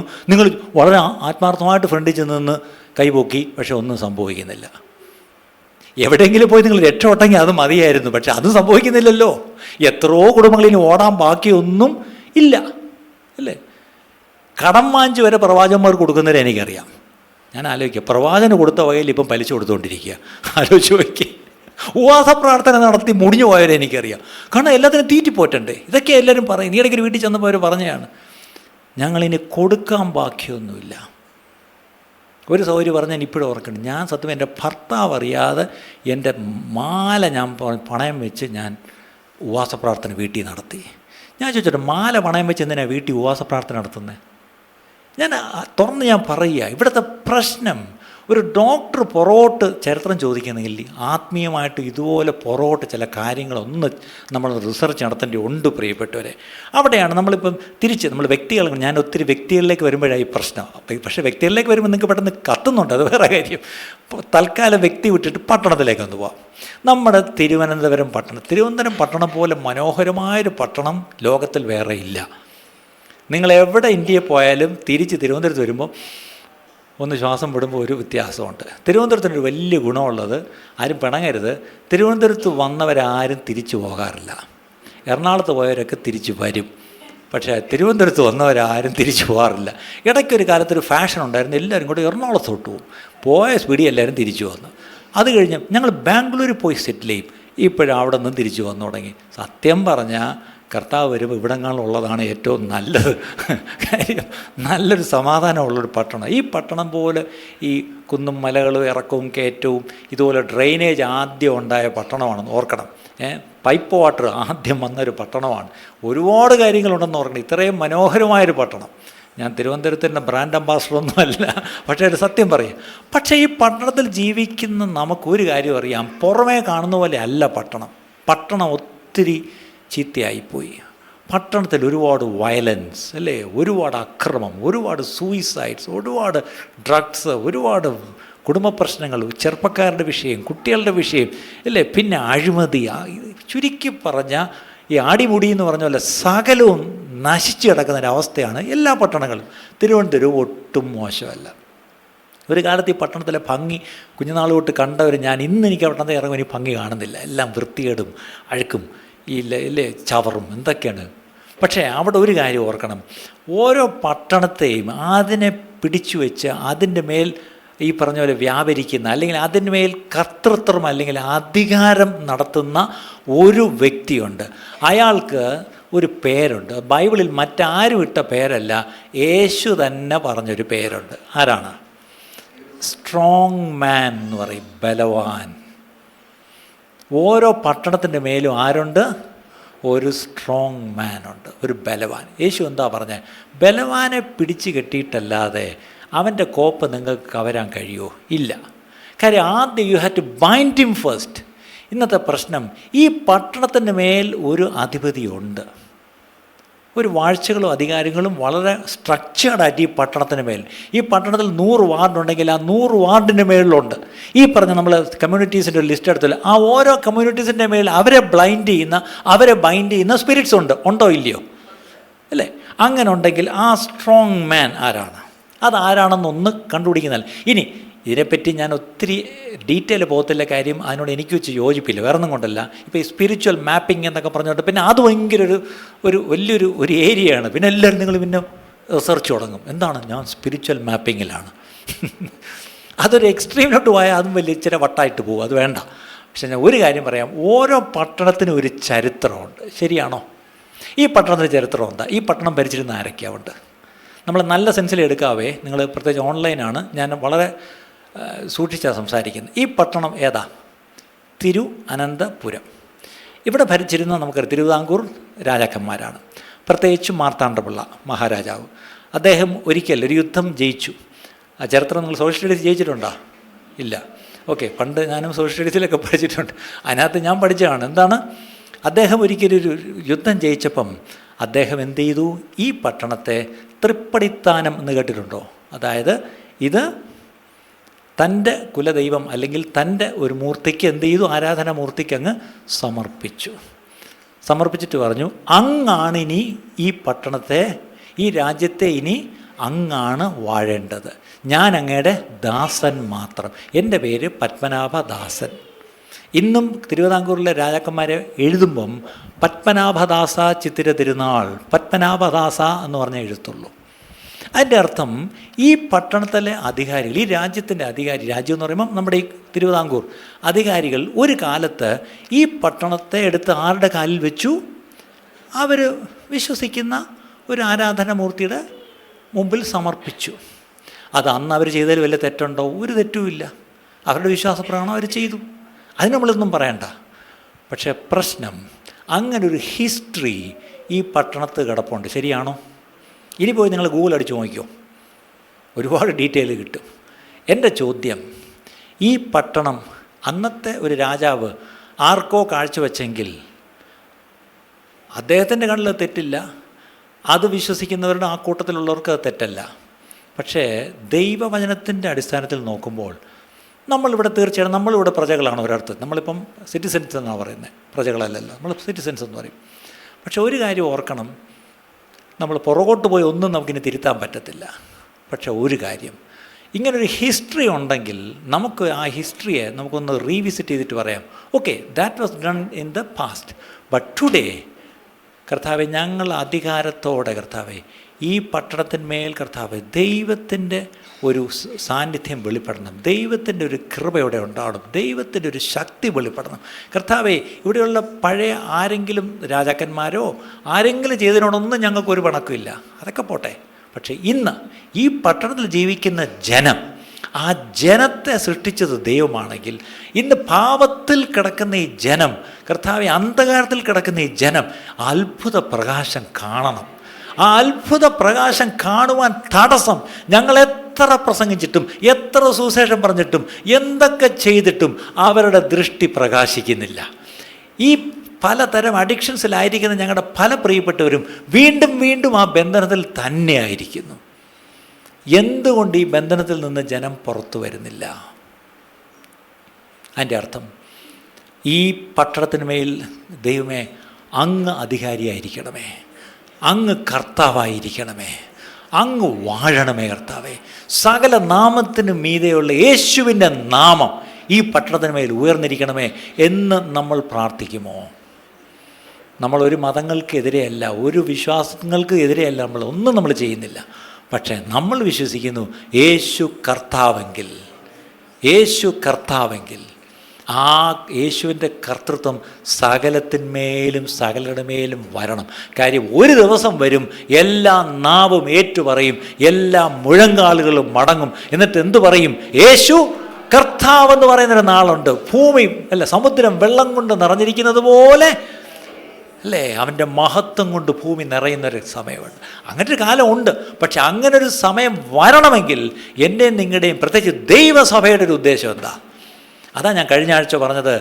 ഞായറാഴ്ച ഒരുമിച്ച് കൂടി കൊട്ടിപ്പാടി ആരാധിച്ച് സന്തോഷിച്ച് പോകാനുള്ളൊരു ക്ലബ്ബല്ല സഭ. സഭയ്ക്കൊരു ഉത്തരവാദിത്വമുണ്ട്. ഒരു ദേശത്ത് സഭയാക്കിയിരിക്കുന്നുവെങ്കിൽ ഈ ദേശത്തിന്മേൽ നമുക്കൊരു അധികാരമുണ്ട്. ആ അധികാരം ഏതാണ്? നമുക്കുള്ള സിവിൽ അധികാരമല്ല, ആത്മീയ അധികാരമുണ്ട്. അന്ധകാരത്തിൽ കിടക്കുന്ന ജനത്തെ അത്ഭുത പ്രകാശത്തിലേക്ക് കൊണ്ടുവരാനുള്ള അധികാരം നമുക്കുണ്ട്. ഈ കഴിഞ്ഞ ആഴ്ച പറഞ്ഞല്ലോ, യഹോവയുടെ ആത്മാവ് എൻ്റെ മേലുണ്ട്, അതുകൊണ്ട് ഞാൻ എന്ത് ചെയ്യണം? പീഡിതന്മാരെ ഞാൻ വിടുവിക്കണം. ബന്ധിക്കപ്പെട്ടവരെ എന്ത് ചെയ്യണം? ഞാൻ അവരെ ഞാൻ അഴിച്ചു വിടണം. ശരിക്കും പറഞ്ഞാൽ ദൈവത്തിൻ്റെ പ്രസാദ വർഷം ഞാൻ പോയി അവരോട് പ്രഖ്യാപിക്കണം, അല്ലേ? അതിനാണ് ദൈവം നമ്മളെ അഭിഷേകം ചെയ്തെങ്കിൽ ആ അഭിഷേകത്തോടെ വേണം ദൈവസഭ പെരുമാറുവാൻ. ഇന്നത്തെ പ്രശ്നം പുറത്തുള്ളവർ ബന്ധനത്തിലായിരിക്കുന്നു എന്ന് പറഞ്ഞതിനെക്കാട്ടിലും അധികം അകത്തുള്ളവർ ബന്ധനത്തിലാണ്. നമുക്ക് രോഗം മാറിയിട്ട് നേരമില്ലല്ലോ, നമ്മുടെ പ്രശ്നം തീർന്നിട്ട് നമ്മുടെ വഴക്ക് തീർന്നിട്ട് സമയമില്ലല്ലോ, അല്ലേ? അതാണ് ഇന്നത്തെ പ്രശ്നം. ആദ്യം പുറത്ത് പോയി നമ്മൾ വിടുവിക്കുന്നതിന് മുമ്പ് അകത്തൊരു വിടുതൽ വരണം. അതിന് നമ്മൾ പുറത്ത് പോയി ഹിസ്റ്ററി പഠിക്കുന്നതിന് മുമ്പ് ആദ്യം ഇതിനകത്ത് ഹിസ്റ്ററി പഠിക്കണം. എൻ്റെ ജീവിതത്തിൻ്റെ ഹിസ്റ്ററി എന്താ? What is my past? എൻ്റെ ജീവിതത്തിൽ ഞാൻ എവിടെയൊക്കെ പിശാചിന് ഞാൻ വാതിൽ തുറന്നു കൊടുത്തു? എൻ്റെ അപ്പനമ്മമാർ ഒരുപക്ഷെ അവർ കർത്താവിനെ അറിയാത്തവരായിരുന്നെങ്കിൽ അവരുടെ നല്ല ബുദ്ധിക്ക് അവർ പലതും ചെയ്ത് കാണും. അത് വിട്ടേക്ക്, അത് പുറോട്ട് പോയി ചെയ്യണ്ട. പക്ഷേ അത് എന്നിലേക്ക് വന്നെങ്കിൽ ഇനി എന്നിലൂടെ എൻ്റെ തലമുറയ്ക്ക് പോകണ്ട. എവിടെയെങ്കിലും you have to cut the tie. അത് ഓർക്കണം. എവിടെയെങ്കിലും എന്ത് ചെയ്യണം? അത് ഒന്ന് മുറിച്ച് വിട്ടേക്കണം. ആലോചിച്ച് നോക്കി, നിങ്ങളുടെ അപ്പൻ 50 വയസ്സിൽ ഹാർട്ട് അറ്റാക്ക് വന്ന് മരിച്ചു. നിങ്ങളും 50 വയസ്സിൽ പോകുന്നതായിരിക്കും പണ്ടൊരു ജ്യോത്സ്യം പറഞ്ഞത്. പക്ഷേ ഇപ്പോൾ 60 എങ്ങനെയോ? കാര്യം എന്താ? നിങ്ങൾ അതുപോലുള്ള മരുന്നുകളാണ് ഇപ്പം കഴിക്കുന്നത്. കാര്യം എന്തൊക്കെ ഹിസ്റ്ററി, എന്തൊക്കെ DNA നിങ്ങൾക്കുണ്ടെന്ന് പറഞ്ഞാലും അതിനെ റിവേഴ്സ് ചെയ്യുന്ന ചില കാര്യങ്ങൾ ഇന്ന് വൈദ്യശാസ്ത്രത്തിലുണ്ട്. അതുകൊണ്ടാണ് എനിക്കറിയാം 40-50 വയസ്സിൽ മരിച്ചുപോയ എത്രയോ അപ്പന്മാരുടെ മക്കൾ ഇന്നിവിടെ 70 വയസ്സായിട്ട് ഇരിപ്പുണ്ട്. നിങ്ങൾക്ക് എപ്പോഴും ഒരു ചെറിയൊരു വരുമ്പോൾ ഓടിച്ച് നിങ്ങൾ നോക്കുന്നുണ്ട് എന്താണെന്ന്. ഇതിനോടകം ചിലക്ക് 1-2 അറ്റാക്കൊക്കെ 1-2 സ്റ്റെൻറ്റൊക്കെ ഇട്ടു. പക്ഷേ സ്റ്റിൽ യു ആർ അലൈവ്. കാര്യം എന്താ? അല്ലേ? ആ ഒരു എന്താ പറയുക, അതിനെ കട്ട് ചെയ്യുന്ന എവിടെയോ, അത് മെഡിക്കലെങ്കിലും നിങ്ങൾക്ക് എവിടെയോ ഒന്ന് കട്ട് ചെയ്യാൻ പറ്റി. മെഡിക്കൽ അങ്ങ് വിട്. മെഡിക്കലിനൊക്കെ ഈ പറഞ്ഞ ലിമിറ്റേഷൻസ് ഉണ്ട്. ഞാൻ പറയുന്നത് spiritually you have to sometimes cut the ties. അത് നിങ്ങൾ എത്ര പേര് വിശ്വസിക്കുന്നു, അല്ലേ? ഇന്ന് ചില കുടുംബങ്ങളെങ്കിലും ഞാൻ ചില കുടുംബത്തിലേക്ക് നോക്കുമ്പം ഒരു പാറ്റേൺ, ഒരു പ്രത്യേക പാറ്റേൺ നിരന്തരമായിട്ട് കാണുന്നു. അവരുടെ അപ്പനിൽ കാണുന്നത് അവരിൽ കാണുന്നു, അവരിൽ കാണുന്നത് മകനിൽ കാണുന്നു, മകനിൽ കാണുന്നത് ഇപ്പോൾ കൊച്ചുമകനിലും കാണാൻ തുടങ്ങി. എന്താണ് ഇത്? എവിടെയോ നമ്മൾ മുറിച്ചു വിട്ടിട്ടില്ല പ്രിയപ്പെട്ടവരെ. നമ്മൾ ഇതിൻ്റെ ചില ഗൗരവമുള്ള കാര്യത്തിലേക്കാണ് ഈ ദിവസങ്ങൾ നമ്മൾ കടന്നു പോകുന്നത്. അപ്പം sometimes you have to just go back and learn the history of sometimes your family or your community, maybe your city where you live, അല്ലേ?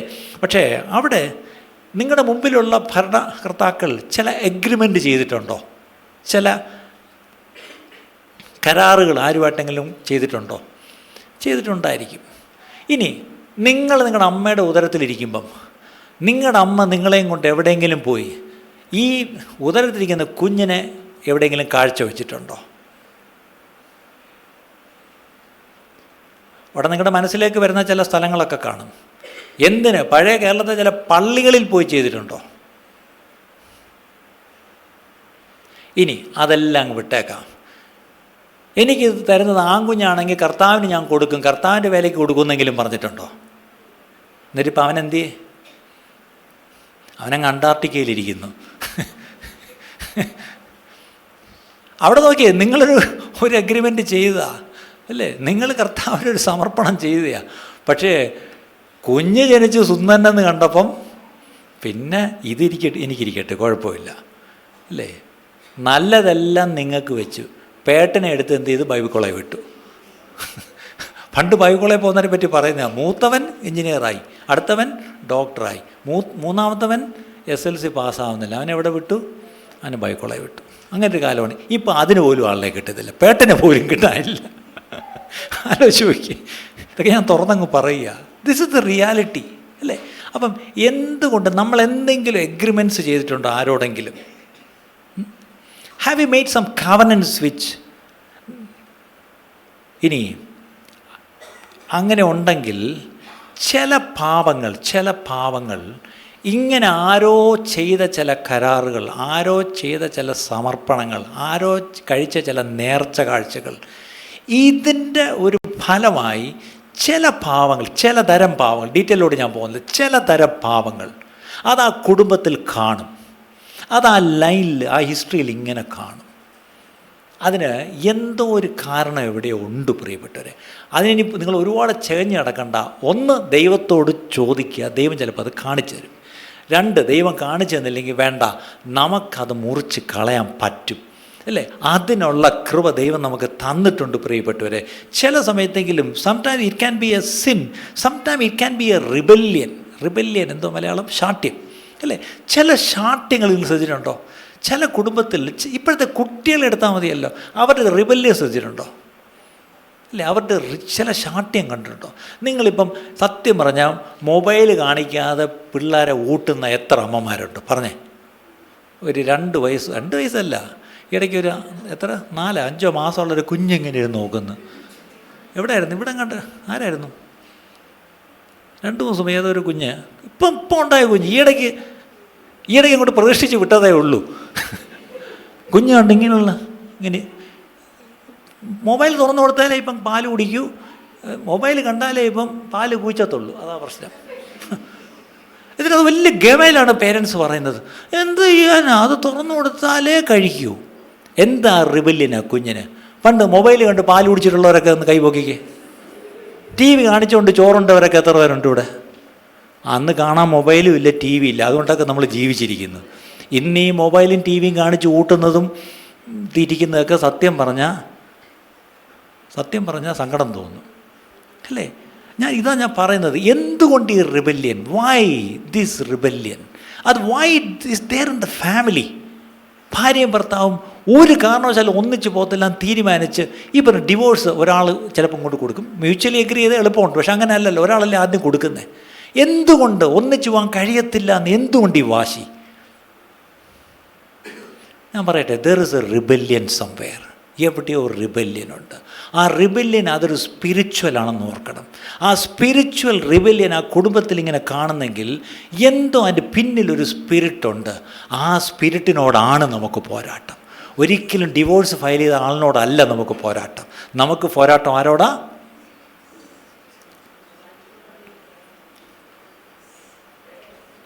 എന്നോട് ചിലർ പണ്ട് പറഞ്ഞിട്ടുണ്ട്, ഇപ്പോഴല്ല, പണ്ട് എൻ്റെ മോൾക്ക് 18 വയസ്സാകുമ്പം ഞാൻ എൻ്റെ വീട്ടിൽ നിന്ന് പോകും. ഞാൻ എവിടെ പോകും?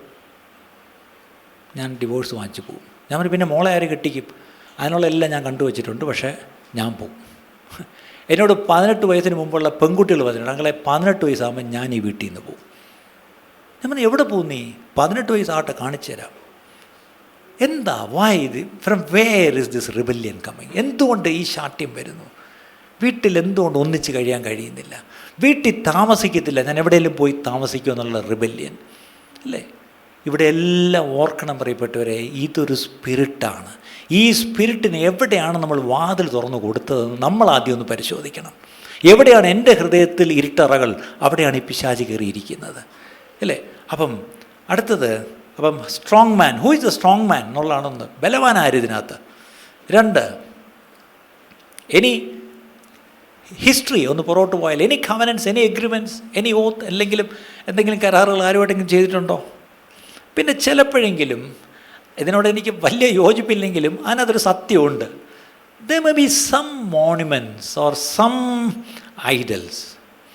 അത് ലോകത്തുള്ള എല്ലാ വിഗ്രഹങ്ങളെയും പ്രതിഷ്ഠകളെയും ചെന്ന് നിങ്ങൾ കുറ്റപ്പെടുത്താൻ നിൽക്കട്ടെ, ചിലപ്പോഴെങ്കിലും ഈ മോണുമെൻറ്റ്സും ഐഡൽസും എന്ന് പറഞ്ഞത് ഒരു വസ്തു ആവണമെന്ന് തന്നെ ഇല്ല. ചിലപ്പോഴെങ്കിലും അതും ഒരു സ്പിരിച്വലാണ്. ചിലപ്പം നമ്മളൊരു കാലത്ത് ചെയ്ത ചില പ്രതിഷ്ഠകൾ, അല്ലേ? ചില സമയത്ത് നമ്മളുടെ പിതാക്കന്മാർ പോലും എടുത്ത ചില ആ പ്രതിഷ്ഠ എന്നുള്ള കറക്റ്റ് വാക്ക്, അത് ഇതുപോലും ചിലപ്പോൾ നമ്മൾ ലംഘിക്കേണ്ടി വരും, അല്ലെങ്കിൽ ചിലപ്പോൾ കട്ട് ചെയ്ത് വിടേണ്ടി വരും. ഞാൻ അതിൻ്റെ ഡീറ്റെയിൽസിനോട് ഞാൻ പിന്നെ പോകാം, അല്ലെങ്കിൽ ഞാൻ തൽക്കാലം അതങ്ങ് വിടുകയാണ്, അല്ലേ? ഇവിടെയാണ് ഒരു പട്ടണത്തിൻ്റെ മേൽ ഒരു അധിപതി ഉണ്ടെങ്കിൽ, അധിപതി ഒറ്റയ്ക്കല്ല, അയാൾ കൃത്യമായിട്ട് അദ്ദേഹത്തിൻ്റെ എന്താണ് പറയുന്നത്, മിലിറ്ററി ഓർഡറിന് എന്താ പറയുന്നത്, അത് കൃത്യമായിട്ട് ഓരോ ടെറിട്ടറിയുടെ മുകളിലും ആളിനെ ആക്കിയിട്ടുണ്ട്. അത്ര ഓർഗനൈസ്ഡും സ്ട്രക്ചേർഡുമായിട്ടാണ് പിശാചിൻ്റെ അവൻ്റെ രാജ്യം. എൻ്റെ ചോദ്യം, അത്രയും ഓർഗനൈസ്ഡ് ആയിരിക്കുന്ന ഒരു പിശാച് ഒരു ആധിപത്യം നമ്മുടെ പട്ടണങ്ങളുടെ മേലുണ്ടെങ്കിൽ, ആ പട്ടണത്തിലാണ് നമ്മൾ ജീവിക്കുന്നത്, നമ്മുടെ കുടുംബങ്ങൾ ഇവിടെയാണ് ജീവിക്കുന്നത്, നമ്മുടെ കുഞ്ഞുങ്ങൾ ഇവിടെയാണ് ജീവിക്കുന്നത്. അപ്പം ഈ പട്ടണത്തെ പിടിച്ചിരിക്കുന്ന ബലവാൻ നമ്മുടെ കുടുംബങ്ങളെയും നമ്മുടെ കുഞ്ഞുങ്ങളെയും പിടിക്കേണ്ട ആവശ്യമില്ല. കാര്യം പട്ടണത്തെ അവൻ കാത്തുകൊണ്ടിരിക്കട്ടെ, പക്ഷേ നമ്മൾ അവൻ്റെ കീഴിലല്ല. നമ്മൾ യേശുവിൻ്റെ കർത്തൃത്വത്തിന് കീഴിൽ വന്ന ആ നിമിഷം ആ ബലവാൻ്റെ കുടക്കീഴിൽ നിന്ന് നമ്മൾ യേശുവിൻ്റെ കുടക്കീഴിൽ വന്നു. ശരിയാണോ? പക്ഷേ ചോദ്യം, നമ്മൾ യേശുവിൻ്റെ കുടക്കീഴിൽ തന്നെയാണോ? അവിടെയാണ് നമ്മുടെ പ്രശ്നം. നമ്മൾ എന്നോ രക്ഷിക്കപ്പെട്ടു, അതുകൊണ്ട് ഞാൻ യേശുവിൻ്റെ പൈതലായി നമ്മൾ പറയുന്നു, ശരിയാ. പക്ഷേ യേശുവിൻ്റെ കുടക്കീഴിൽ വന്നിട്ട് പിന്നെ എപ്പോഴെങ്കിലും ഇറങ്ങി പോയിട്ടുണ്ടോ കുടയെന്ന്? അവിടെയാണ് നമ്മുടെ പ്രശ്നം. അവിടെയാണ് നേരത്തെ യാക്കോബ് പറഞ്ഞത്, ദൈവത്തിൻ്റെ മുമ്പാകെ കീഴടങ്ങുവിൻ, എന്നാൽ നിങ്ങൾക്ക് പിശാചിനെ എതിർത്താൽ അവൻ നിങ്ങളെ വിട്ട് ഓടിപ്പോവും. ഇന്ന് നമ്മൾ എത്ര കടന്ന് എതിർത്തിട്ടും പിശാച് ഓടിപ്പോകുന്നില്ലെങ്കിൽ അതിനൊറ്റ കാരണമേ ഉള്ളൂ, നമ്മൾ ദൈവത്തിന് കീഴടങ്ങിയിട്ടില്ല. രക്ഷിക്കപ്പെട്ടു, ഞാൻ പോയി മുങ്ങി സ്നാനപ്പെട്ടു, ഞാനിപ്പോൾ ഇങ്ങനെയുള്ള സഭയിലാണ് വരുന്നതെന്നുകൊണ്ട് മാത്രമായില്ല. എൻ്റെ ജീവിതം എന്ന് പറഞ്ഞ സഭയ്ക്കകത്തല്ല, എൻ്റെ ജീവിതം ഈ ലോകത്താണ്. ശരിയല്ലേ? ചർച്ചിലിപ്പം ആലോചിച്ച് നോക്കി, ഇപ്പോഴെങ്ങാനും കർത്താവിൻ്റെ കാഹളം കേട്ടാൽ ആലോചിച്ച് നോക്കിയേ, ഇപ്പോഴെങ്ങാനും കാഹളം കേട്ടാൽ നമ്മളെല്ലാവരും പോവും എന്നാണ് നമ്മൾ വരച്ചുകൊണ്ടിരിക്കുന്നത്. അങ്ങനെ ആകട്ടെ. പക്ഷേ പ്രശ്നം, നാളെ തിങ്കളാഴ്ച ഉച്ചയ്ക്കാണ് വരുന്നതെങ്കിലോ, വെള്ളിയാഴ്ച രാത്രി എങ്ങനെയാണ് കർത്താവ് വരുന്നതെങ്കിലോ, നിങ്ങൾ PVR സിനിമയ്ക്കകത്ത് മറ്റേ പോപ്കോണും കുറച്ചുകൊണ്ട് ഇങ്ങനെ കണ്ടുകൊണ്ടിരിക്കുമ്പോഴായിരിക്കും കർത്താവ് വന്ന. കാരണം ഒന്നാമത് കർത്താവിൻ്റെ കാഹളം പോലും അതിനകത്ത് കേൾക്കത്തില്ല, അതിനെക്കാട്ടിലും ഭയങ്കര ഡോൾബി സൗണ്ട് സിസ്റ്റമാണ് അതിനകത്ത്. ഞാനിതൊക്കെ തമാശയായിട്ട് പറയും, നിങ്ങൾക്ക് ചിന്തിക്കും. പഴയ ഭക്തന്മാർക്കൊക്കെ ഒറ്റ കാര്യമേ ഉള്ളായിരുന്നു, എന്താണ്? എപ്പോഴെൻ്റെ പ്രിയൻ വന്നിടും, എപ്പോൾ ഞാൻ ആ കാഹളം കേൾക്കും, എപ്പോൾ ഇവിടെ കയറി വരും എന്നുള്ള ശബ്ദം കേൾക്കും. ഇതൊക്കെയായിരുന്നു നമ്മുടെ പിതാക്കന്മാർക്കും മാതാക്കൾക്കൊക്കെ. അവർക്ക് കേൾക്കാൻ ഒന്നേ ഉള്ളായിരുന്നു, എപ്പോഴെൻ്റെ കർത്താവ് വരും, എപ്പോഴാ കാഹളം ധ്വനിക്കും, എപ്പോഴാണ് ഞാനങ്ങ് പറന്നു പോകാൻ പോകുന്നത്, എപ്പോഴാണ് ഞാൻ അവൻ്റെ സന്നിധി വരാൻ പോകുന്നത്. ഇതേ ഉള്ളായിരുന്നു അന്ന് നമ്മുടെ പിതാക്കന്മാർക്കൊക്കെ പറയാനുള്ളത്. ഇന്ന് ആരെങ്കിലും, ഞാൻ ചോദിച്ചോട്ടെ, ഒരു വൈൽഡ് തോട്ടെങ്കിലും, വെൻ വിൽ ജീസസ് കം എന്ന് നിങ്ങൾ ചിന്തിക്കാറുണ്ടോ? നിങ്ങളിത് കഴിഞ്ഞ് പോയി TV നോക്കുന്നത് എന്താ? വെസ്റ്റ് ബാങ്ക് പിടിച്ചോ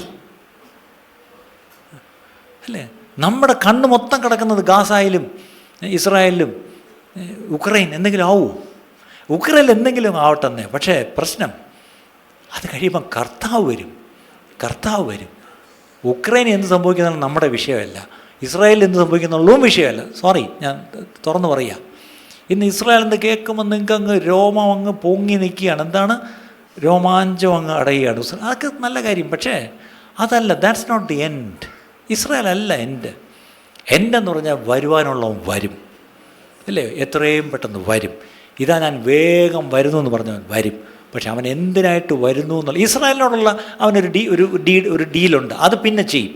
അത് നമുക്കറിയാം, ബൈബിളിലുണ്ടല്ലോ, അല്ലേ? കുത്തിവെങ്കലിലേക്ക് നോക്കും, അതൊക്കെ ദൈവം ചെയ്തോളും. അതിനൊന്നും നമ്മൾ കിടന്ന് വിഷമിക്കണ്ട. പക്ഷെ നമ്മുടെ വിഷയം, ഇസ്രായേലിനെ രക്ഷിക്കാൻ നമ്മളെയല്ലേ ഏൽപ്പിച്ചിരിക്കുന്നത്. ആദ്യം നമ്മൾ നമ്മുടെ രക്ഷയ്ക്കായി പ്രവർത്തിക്കണം. എത്ര പേര് വിശ്വസിക്കുന്നു? I had to work out my salvation. എൻ്റെ രക്ഷയ്ക്കായി ഞാൻ പ്രവർത്തിക്കണം, അല്ലേ? എൻ്റെ രക്ഷയ്ക്ക് കാരണമായത് എൻ്റെ പ്രവൃത്തികളല്ല, പക്ഷേ എൻ്റെ ഈ രക്ഷ കർത്താവെ അത് പൂർത്തീകരിച്ച് എനിക്ക് അവൻ്റെ മുമ്പിൽ കാണപ്പെടണമെങ്കിൽ ഞാൻ എൻ്റെ ജീവിതം ഏറ്റവും സൂക്ഷ്മമായി ഞാൻ ജീവിക്കണം. എത്ര പേരത് വിശ്വസിക്കുന്നു പ്രിയപ്പെട്ടവരെ? അങ്ങനെയെങ്കിൽ ഈ ദിവസങ്ങളിൽ അടുത്ത് നമ്മൾ ദൈവത്തോട് ചോദിക്കേണ്ട ഒരു കാര്യം, കർത്താവെ, ഞങ്ങളുടെ ചുറ്റുമുള്ള ഈ അന്ധകാര പ്രഭു, അല്ലെങ്കിൽ ലോകാധിപതി, അല്ലെങ്കിൽ ഈ വാഴ്ചകൾ, അധികാരങ്ങൾ, അല്ലെങ്കിൽ നേരത്തെ കേട്ട ബലവാൻ, അല്ലെങ്കിൽ ഞങ്ങളുടെ പുറകിലുള്ള ചരിത്രങ്ങൾ, ഒരുപക്ഷെ ചില സ്മാരകങ്ങൾ, എന്തൊക്കെ ആവട്ടെ, ഞങ്ങൾ അതിനെയൊക്കെ റിസർച്ച് ചെയ്ത് ഞങ്ങളുടെ ജീവിതം മൊത്തം അങ്ങനെ പാഴാക്കാനല്ല. പക്ഷേ അങ്ങനെ ദൈവത്തോട് ചോദിക്കുമ്പം ഈ how does this strong man communicate his lies to the people? അതൊരു ചോദ്യമാണ്. ഈ പലപ്പോഴും ഈ പിശാചിൻ്റെ വേറൊരു തന്ത്രം, പിശാച് അവൻ്റെ വ്യാജം അവന് നല്ല കമ്മ്യൂണിക്കേഷൻ ചാനൽസ് ഉണ്ട്. അവൻ ജനത്തെ മുഴുവൻ ഇത് പറഞ്ഞ് ധരിപ്പിച്ച് വിശ്വസിപ്പിച്ച് വെച്ചിരിക്കുക. അങ്ങനെ പിശാച് നിങ്ങളെ പറഞ്ഞ് ധരിപ്പിച്ച് വിശ്വസിപ്പിച്ച് വെച്ചിരിക്കുന്ന വല്ല വ്യാജങ്ങൾ നിങ്ങൾക്കൊന്ന് ഓർക്കാമോ? അങ്ങനെ ഉണ്ടെങ്കിൽ ആ വ്യാജങ്ങളെ ആദ്യം മുറിക്കണം. ആ വ്യാജങ്ങളെ മുറിക്കാൻ ഒറ്റ വഴിയുള്ളൂ, ഈ സത്യം വെച്ചേ മുറിക്കാൻ പറ്റൂ. The word of God is the truth. ഈ സത്യം വെച്ചേ നിങ്ങൾക്ക് മുറിക്കാൻ പറ്റൂ. ഇന്നത്തെ പ്രശ്നം, നമ്മൾ പോലും അറിയാതെ പിശാച് പറഞ്ഞു തന്നിരിക്കുന്ന വ്യാജം കേട്ട് വിശ്വസിച്ച് നല്ലവണ്ണം നമ്മൾ തലയ്ക്കകത്താക്കി വെച്ചിട്ടുണ്ട്. എന്നിട്ട് നമ്മൾ അതനുസരിച്ചാണ് നമ്മുടെ പ്രവൃത്തികളും കാര്യങ്ങളൊക്കെ. കാര്യം ഇത് വിശ്വസിക്കാൻ നമുക്ക് പറ്റുന്നില്ല. ഉദാഹരണത്തിന് ഒരു കൊച്ചു ഉദാഹരണം പറഞ്ഞ് തൽക്കാലം ഇപ്പം നിർത്താം. എൻ്റെ ബാക്കി ഭാഗം നമുക്ക് പിന്നെ നോക്കാം. ബൈബിളിലൊരു വാക്യമുണ്ട്. അത് ഞാനൊരിക്കലും ഒരു വാക്യം ഒരിക്കൽ പണ്ട് ഈ ചർച്ച തുടങ്ങിയ കാലത്ത് ഗ്രേസ് മിനി ഹാളിലായിരുന്നപ്പോൾ ഞാനൊരിക്കൽ ഈ വാക്യം പറഞ്ഞു. അന്നൊരു കുടുംബം ചർച്ച വിട്ടുപോയി. ഓൾ മെൻ ആർ ലയേഴ്സ് എന്നൊരു വാക്യമുണ്ട് സങ്കീർത്തനത്തിൽ. എന്താണ്? എല്ലാവരും ഭോഷ്കു പറയുന്നു എന്നൊരു വാക്യമുണ്ട്. അതൊരു കോണ്ടെക്സ്റ്റ് വേറെയാണ്. ഞാനൊരു കാര്യം സ്ഥാപിക്കാൻ വേണ്ടി പറഞ്ഞ, പക്ഷെ അന്ന് എൻ്റെ അറിവുകേട് കൊണ്ട് അത് ചീറ്റിപ്പോയി. ഓൾ മെൻ ആർ ലയേഴ്സ്, എല്ലാവരും പറയുന്നത് കള്ളമാണ്. എന്നിട്ട് ഞാൻ ഒരു കാര്യം കൂടെ കൂട്ടി പറഞ്ഞു. അതാണ് ദൈവവചനത്തോട് കൂട്ടരുതെന്നുള്ള വാക്യം എന്ത് സത്യമാണെന്നറിയാമോ? All men are liars including doctors. ഇത് പറഞ്ഞപ്പോൾ ഒരു ഡോക്ടർ കുടുംബം അന്ന് എഴുന്നേറ്റ് പോയി. അവർ വേറെ ചർച്ചയിൽ പോയി. എന്തിനാ അങ്ങനെ പറഞ്ഞേ? ഞങ്ങളെ ഇരുത്തിക്കൊണ്ടെന്നാ അങ്ങനെ പറഞ്ഞേ? ഇവിടെ വല്ല ഡോക്ടർമാരുണ്ടെങ്കിൽ ക്ഷമിച്ചേക്കണം, ഞാൻ പറഞ്ഞ വേറൊന്നുമല്ല. ഈ ഡോക്ടർ കുടുംബം പണങ്ങിപ്പോയപ്പം അതറിഞ്ഞിട്ട് ചർച്ചയിൽ തന്നെ ആയിടയ്ക്ക് രക്ഷിക്കപ്പെട്ടു വന്ന വേറൊരു ഡോക്ടർ കുടുംബം. അവർ രണ്ടുപേരും കത്തോലിക്ക് രക്ഷിക്കപ്പെട്ടു വന്നവരാണ്. അവർ രണ്ടുപേരും ഇപ്പോൾ ഷാർജയിലുണ്ട്. ആ ഡോക്ടർ എൻ്റെ അടുത്ത് പറഞ്ഞൊരു കാര്യമുണ്ട്. പാസ്റ്റർക്ക് വിഷമമൊന്നും തോന്നണ്ട, പാസ്റ്റർ ആ പറഞ്ഞ എന്താണെന്നുള്ളത് എനിക്ക് മനസ്സിലായി. ഇനി ഞാൻ പറയട്ടെ, ആസ് എ ഡോക്ടർ എനിക്ക് കഴിഞ്ഞ ആഴ്ച ഉണ്ടായ ഒരു അനുഭവം ഞാൻ പറയാം. പുള്ളി ഇവിടെ പുലർക്കോട്ട ചെസ്റ്റ് ഡിസീസസ് ഡിപ്പാർട്ട്മെൻറ്റിലെ HOD ആയിരുന്നു. നിങ്ങൾക്ക് പഴയ ആൾക്കാർക്ക് അറിയാം ആരാണ്. അദ്ദേഹം കാണാത്ത ശ്വാസകോശ രോഗികൾ കുറവാണ് അല്ലേ? അപ്പം ഒരിക്കൽ ഒരു രോഗിയെടുത്ത് എക്സ്റേ എടുത്തുകൊണ്ടാൽ രോഗി എടുത്തുകൊണ്ട് വന്നു. അന്നത്തെ കാലത്ത് എക്സ്റേ ആണ് ഏറ്റവും വലിയ ടെസ്റ്റ്. നോക്കിയപ്പം ശ്വാസകോശം, ബാക്കി പറഞ്ഞേ, ഇപ്പം മനസ്സിലായി ആരൊക്കെയാണ് സിനിമ കാണുന്നതെന്നുള്ളത്. ശ്വാസകോശം സ്പോഞ്ച് പോലെയല്ല, മൊത്തം തുളയാണ്. മൊത്തം അതിനകത്ത് ശ്വാസകോശം ഇല്ല, മൊത്തം അരിപ്പ പോലെ തുളയാണ്. അപ്പോൾ ഇയാൾ ഇത് നോക്കിച്ചു പറഞ്ഞു, എൻ്റെ പൊന്ന് മാഷേ, നിങ്ങൾക്ക് ഒരു സ്കോപ്പും ഇല്ല ജീവിക്കാൻ, ഇതൊന്നും ചെയ്യാൻ പറ്റത്തില്ല. അതുകൊണ്ടൊരു കാര്യം ചെയ്തോ, ദൈവമേന്ന് വിളിച്ചാൽ കാണും, വീട്ടിൽ മര്യാദക്കൊക്കെ വല്ല ഇരി, അല്ല വേറെ ഒന്നും ചെയ്യാനില്ല. അപ്പോൾ അയാൾ പെട്ടെന്ന് എന്നോട് ഡോക്ടർ പറയായിരുന്നു, എനിക്കത് പറഞ്ഞപ്പോൾ സങ്കടമുണ്ട്, പക്ഷേ ദാറ്റ് ഈസ് ദ ഫാക്റ്റ്. കാരണം എൻ്റെ മുമ്പിലിരിക്കുന്ന ഈ രേഖ വെച്ച് ഇദ്ദേഹത്തിന് ഇനി ആയുസില്ല, ഇത് റിപ്പയർ ചെയ്യാനും പറ്റത്തില്ല, അതുകൊണ്ട് പോക്കാണ്. എവിടെയെങ്കിലും പോയി ഒതുങ്ങിയിരുന്നങ്ങ് സ്വസ്ഥമായിട്ടങ്ങ് മരിക്കാൻ നോക്കും. പക്ഷേ മരണം അത്ര സ്വസ്ഥമായിരിക്കത്തില്ല എന്നൊക്കെയാണ് ഡോക്ടർ വിചാരിച്ചത്. ഇദ്ദേഹം ശരി എന്ന് പറഞ്ഞിട്ട് തൊഴുതിട്ടങ്ങ് പോയി. 2 ആഴ്ച കഴിഞ്ഞിട്ട് വീണ്ടും ഇദ്ദേഹം വന്ന് OP-യിൽ നിൽക്കുന്നു കാണാൻ. ഇദ്ദേഹം കയറി വന്നപ്പോൾ അദ്ദേഹം നിൽക്കുന്നു. അയാൾ വന്ന് അയാളെങ്കിൽ വിളിക്കാൻ പറഞ്ഞു. അയാൾ ഒത്തിരി നേരം ക്യൂ നിർത്തണ്ട, വിളിക്കാൻ പറഞ്ഞു. വിളിച്ചു, നേഴ്സ് അകത്ത് വിളിച്ചു. അയാൾ ചിരിച്ചോണ്ട് ഓടി വന്നിട്ട്, സാറേ എൻ്റെ എക്സ്റേ ഒന്നുകൂടെ എടുക്കണം. അവിടെ എന്തിനാ? ഒന്നുകൂടെ എടുക്കണം. അതുകൊണ്ട് നിങ്ങളുടെ കയ്യിൽ ഇരിക്കുന്നില്ല, അത് പഴയ എക്സ്റേ, അത് ഒന്നുകൂടെ എടുക്കണം. അവിടെ എന്തിനാ കാര്യം? എടുക്കണം ഡോക്ടറെ, ദയവ് ചെയ്ത് പക്ഷേ ഞാൻ പൈസ കൊടുക്കാം ഡോക്ടർ, അല്ലെങ്കിൽ ഞാൻ വെളിയിൽ പോയി എടുത്തുകൊണ്ട്, ഡോക്ടർ ഒരു എക്സ്റേക്ക് എഴുത്, ഞാൻ പോയി എടുത്തുകൊണ്ട് വരാം. അവിടെ ഡോക്ടർ ചോദിച്ചാൽ എന്തോ പറ്റി? അത് പറ്റി. എന്താണ് ഡോക്ടറെ? ജീവിക്കുന്ന ഒരു ദൈവമുണ്ട്, അതാണ് യേശു ക്രിസ്തു. ദൈവത്തെ ഞാൻ കണ്ടുമുട്ടി ഡോക്ടറെ, ആ സത്യ ദൈവം യേശു ക്രിസ്തു കാൽവറി ക്രൂശിൽ എന്നൊക്കെ പറഞ്ഞിട്ട് അങ്ങോട്ട് പ്രസംഗം തുടങ്ങി. നിൽക്കി ഞാൻ വേണേൽ എഴുതിത്തരാം, എക്സ്റേ പോയി എടുത്തുകൊണ്ട് വാ. എക്സ്റേ എടുത്തുകൊണ്ട് വന്നു. പഴയ എക്സ്റേയുടെ കയ്യിലിരിപ്പുണ്ട്. ശ്വാസകോശം ഇപ്പം അരിപ്പ പോലല്ല ഇരിക്കുന്നത്. എന്തു പറ്റിയെന്നറിയത്തില്ല, ഇയാൾ രക്ഷപ്പെട്ടു. ഇയാൾ ഒരിടത്ത് പോയൊരു സുവിശേഷയോഗം കേട്ടു. അവിടെ ആരോ മുന്നോട്ട് പ്രാർത്ഥിക്കാൻ വിളിച്ചു. ഇദ്ദേഹം കരഞ്ഞുകൊണ്ട് പോയി. അയാൾ കർത്താവിനെ സ്വന്തം രക്ഷിതാവായി സ്വീകരിച്ച് പാവങ്ങൾ ഏറ്റു പറഞ്ഞു. അവിടുന്ന് ദൈവങ്ങളെല്ലാം കൂടെ കൈവച്ച് പ്രാർത്ഥിച്ചു. അയാളുടെ വീട്ടിൽ വെച്ചൊരു ഉപവാസ പ്രാർത്ഥനയും നടത്തി. അത് കഴിഞ്ഞപ്പോൾ ഇയാൾക്കൊരു നല്ല ബോധ്യം, എൻ്റെ കർത്താവ് എൻ്റെ ലങ്സ് സുഖമാക്കി. ഇദ്ദേഹം 2 എക്സ്റേ ആയിട്ട് വന്നു. നോക്ക് പാസ്റ്ററെ, ഡോക്ടറെ, ഇതിൽ അന്നത്തെ എക്സ്റേ ചെയ്ത് നിങ്ങൾ പറഞ്ഞില്ലേ ഞാൻ ജീവിക്കത്തില്ല എന്ന്, ഇനി പറ ഞാൻ ജീവിക്കുമോ ഇല്ലയോ? അന്ന് എന്നോട് ഡോക്ടർ പറഞ്ഞൊരു വാക്കാണ്, ഞാൻ അന്ന് ആ എക്സ്റേ കണ്ട് പറഞ്ഞത് കള്ളമായിരുന്നു. എന്താ അതിൻ്റെ അർത്ഥം? നീ ഇനി ജീവിക്കത്തില്ല എന്ന് പറഞ്ഞ വ്യാജമായിരുന്നു, പക്ഷേ ആ എക്സ്റേ ഒരു ഫാക്റ്റായിരുന്നു, പക്ഷേ ട്രൂത്ത് അല്ലായിരുന്നു. ട്രൂത്ത് ഇതാണ്. എൻ്റെ പ്രിയപ്പെട്ടവരെന്നെ കേൾക്കുന്ന ആരെങ്കിലും, നിങ്ങളുടെ മെഡിക്കൽ റിപ്പോർട്ട് പറയുന്നത് ഫാക്റ്റാണ്, ഒരു സത്യവും, അത് സത്യമാണ്, അതിനൊന്നും സംശയമില്ല. Medical reports R facts. ഒരു എക്സ്റേ അല്ലെങ്കിൽ ഒരു പെറ്റ് സ്കാൻ എടുത്തു, അല്ലെങ്കിൽ ഒരു ബയോപ്സി റിപ്പോർട്ട്, അത് ഫാക്റ്റാണ്, സത്യമാണ്. അല്ല സത്യമല്ല, ഫാക്റ്റാണ്, വസ്തുതയാണ്, പക്ഷേ സത്യമല്ല. സത്യം ഇതാ, ഞാൻ നിന്നെ സൗഖ്യമാക്കുന്ന യഹോവയാകുന്നു, അവൻ്റെ അടിപ്പിടിലാണ് നമുക്ക് സൗഖ്യം വന്നിരിക്കുന്നു, വചനമയച്ച് സൗഖ്യമാക്കുന്നു എന്ന് പറഞ്ഞാൽ അതാണ് സത്യം. പക്ഷെ നമ്മുടെ മുമ്പിലുള്ള പ്രശ്നം, ഇതിലേത് വിശ്വസിക്കും? ഫാക്റ്റ് വിശ്വസിക്കുമോ, ട്രൂത്ത് വിശ്വസിക്കുമോ? പഠിക്കുന്ന ഡോക്ടേഴ്സും നഴ്സസും ഒക്കെ പറഞ്ഞേ, നിങ്ങളും ആ ഫാക്റ്റാണ് എപ്പോഴും കാണുന്നത്, നമ്മളും നമ്മുടെ എക്സ്റേ അല്ലെങ്കിൽ നമ്മുടെ റിപ്പോർട്ടാണ് നമ്മളും കാണുന്നത്.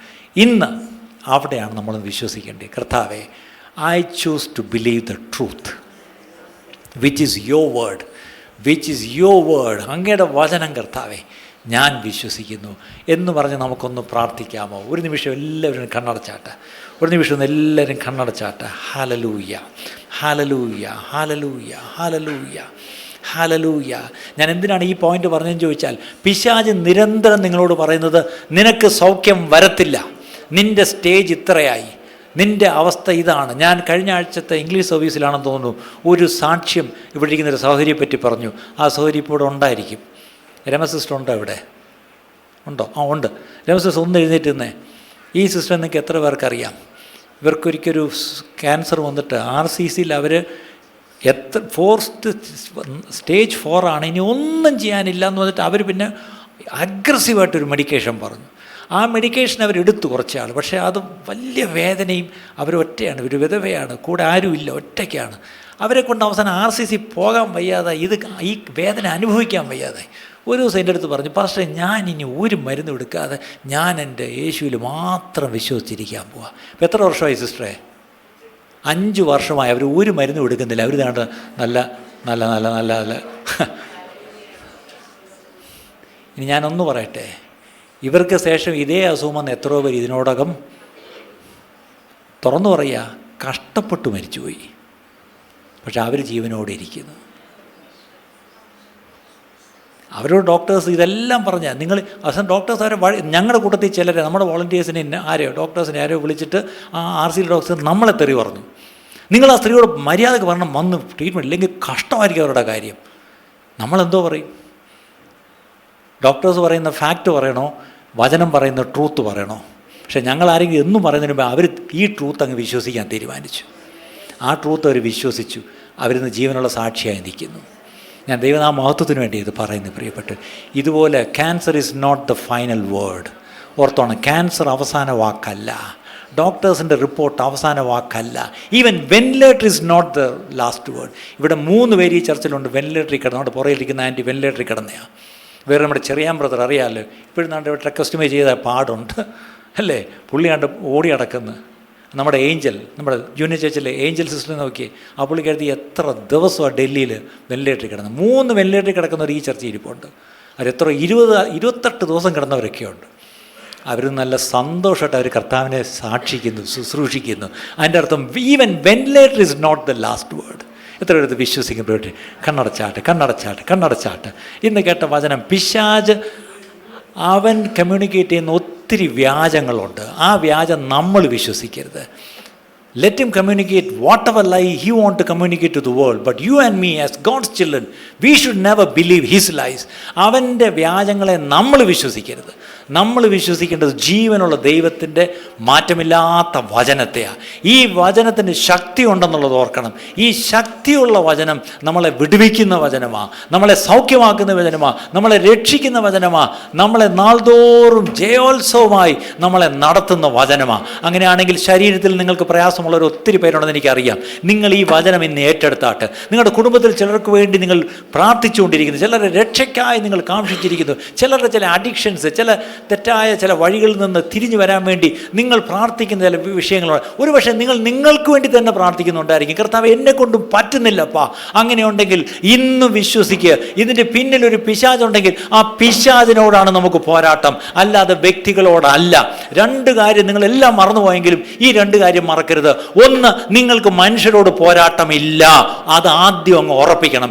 രണ്ട്, ദൈവത്തിൻ്റെ മുമ്പിൽ കീഴടങ്ങിയെങ്കിലേ എനിക്ക് പിശാചിനോട് എതിർത്ത് നിൽക്കാൻ പറ്റൂ. അല്ലെങ്കിൽ പിശാച് എന്നെ എൻ്റെ കുടുംബത്തെയും വിട്ട് ഓടിപ്പോണമെങ്കിൽ ഞാനും എൻ്റെ കുടുംബവും ദൈവവും ഭാഗെ കീഴടങ്ങണം. ഹല്ലേലൂയ. ഞാനും എൻ്റെ കുടുംബമോ ഞങ്ങൾ യഹോവയെ സേവിക്കുമെന്ന് യോശുവ മാത്രം പറഞ്ഞാൽ പോരാ, നമ്മൾ ഓരോരുത്തരും പറയണം. അങ്ങനെ പറയുന്ന കുടുംബങ്ങളായിട്ട് നമുക്ക് തീരാൻ കഴിയുമോ പ്രിയപ്പെട്ടവരെ? അങ്ങനെയുള്ള കുടുംബങ്ങളായിട്ട് നമുക്ക് തീരാൻ കഴിയുമോ? ഹല്ലേലൂയ. എത്ര പേര് കണ്ണടച്ച് പ്രാർത്ഥിക്കും? എത്ര പേര് ഇരിക്കുന്നിടത്ത് ഇരുന്നോടെ ഞങ്ങളെ കേൾക്കുന്നവർ എവിടെയാണെങ്കിലും നിങ്ങളൊന്ന് പ്രാർത്ഥിക്കുമോ?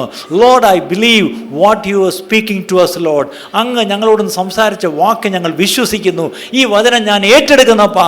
എൻ്റെ ജീവിതത്തിൽ ഇനി ഞാനൊരു ഇരയായിട്ടൊരു വിക്ടിമായിട്ട് ഇരിക്കാനല്ല. I want to be victorious കർത്താവേ.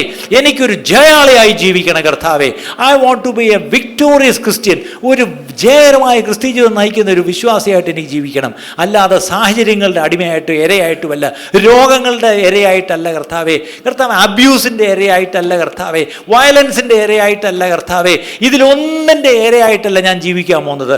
ഞാൻ ക്രിസ്തുയേശുവിൽ ഞാൻ ജയോത്സവമായി ജീവിക്കും എന്ന സാക്ഷ്യം എനിക്ക് വേണം എന്ന് പറഞ്ഞ് എല്ലാവരും ഒന്ന് പ്രാർത്ഥിച്ചാട്ടെ. എല്ലാവരും ശബ്ദവർത്തി ഇരിക്കുന്ന പ്രാർത്ഥിച്ചാട്ടെ. I want all of you to pray wherever you are. Why don't you open your mouth and start praying? വായ തുറന്ന് പ്രാർത്ഥിച്ചാട്ടെ. വായ തുറന്ന്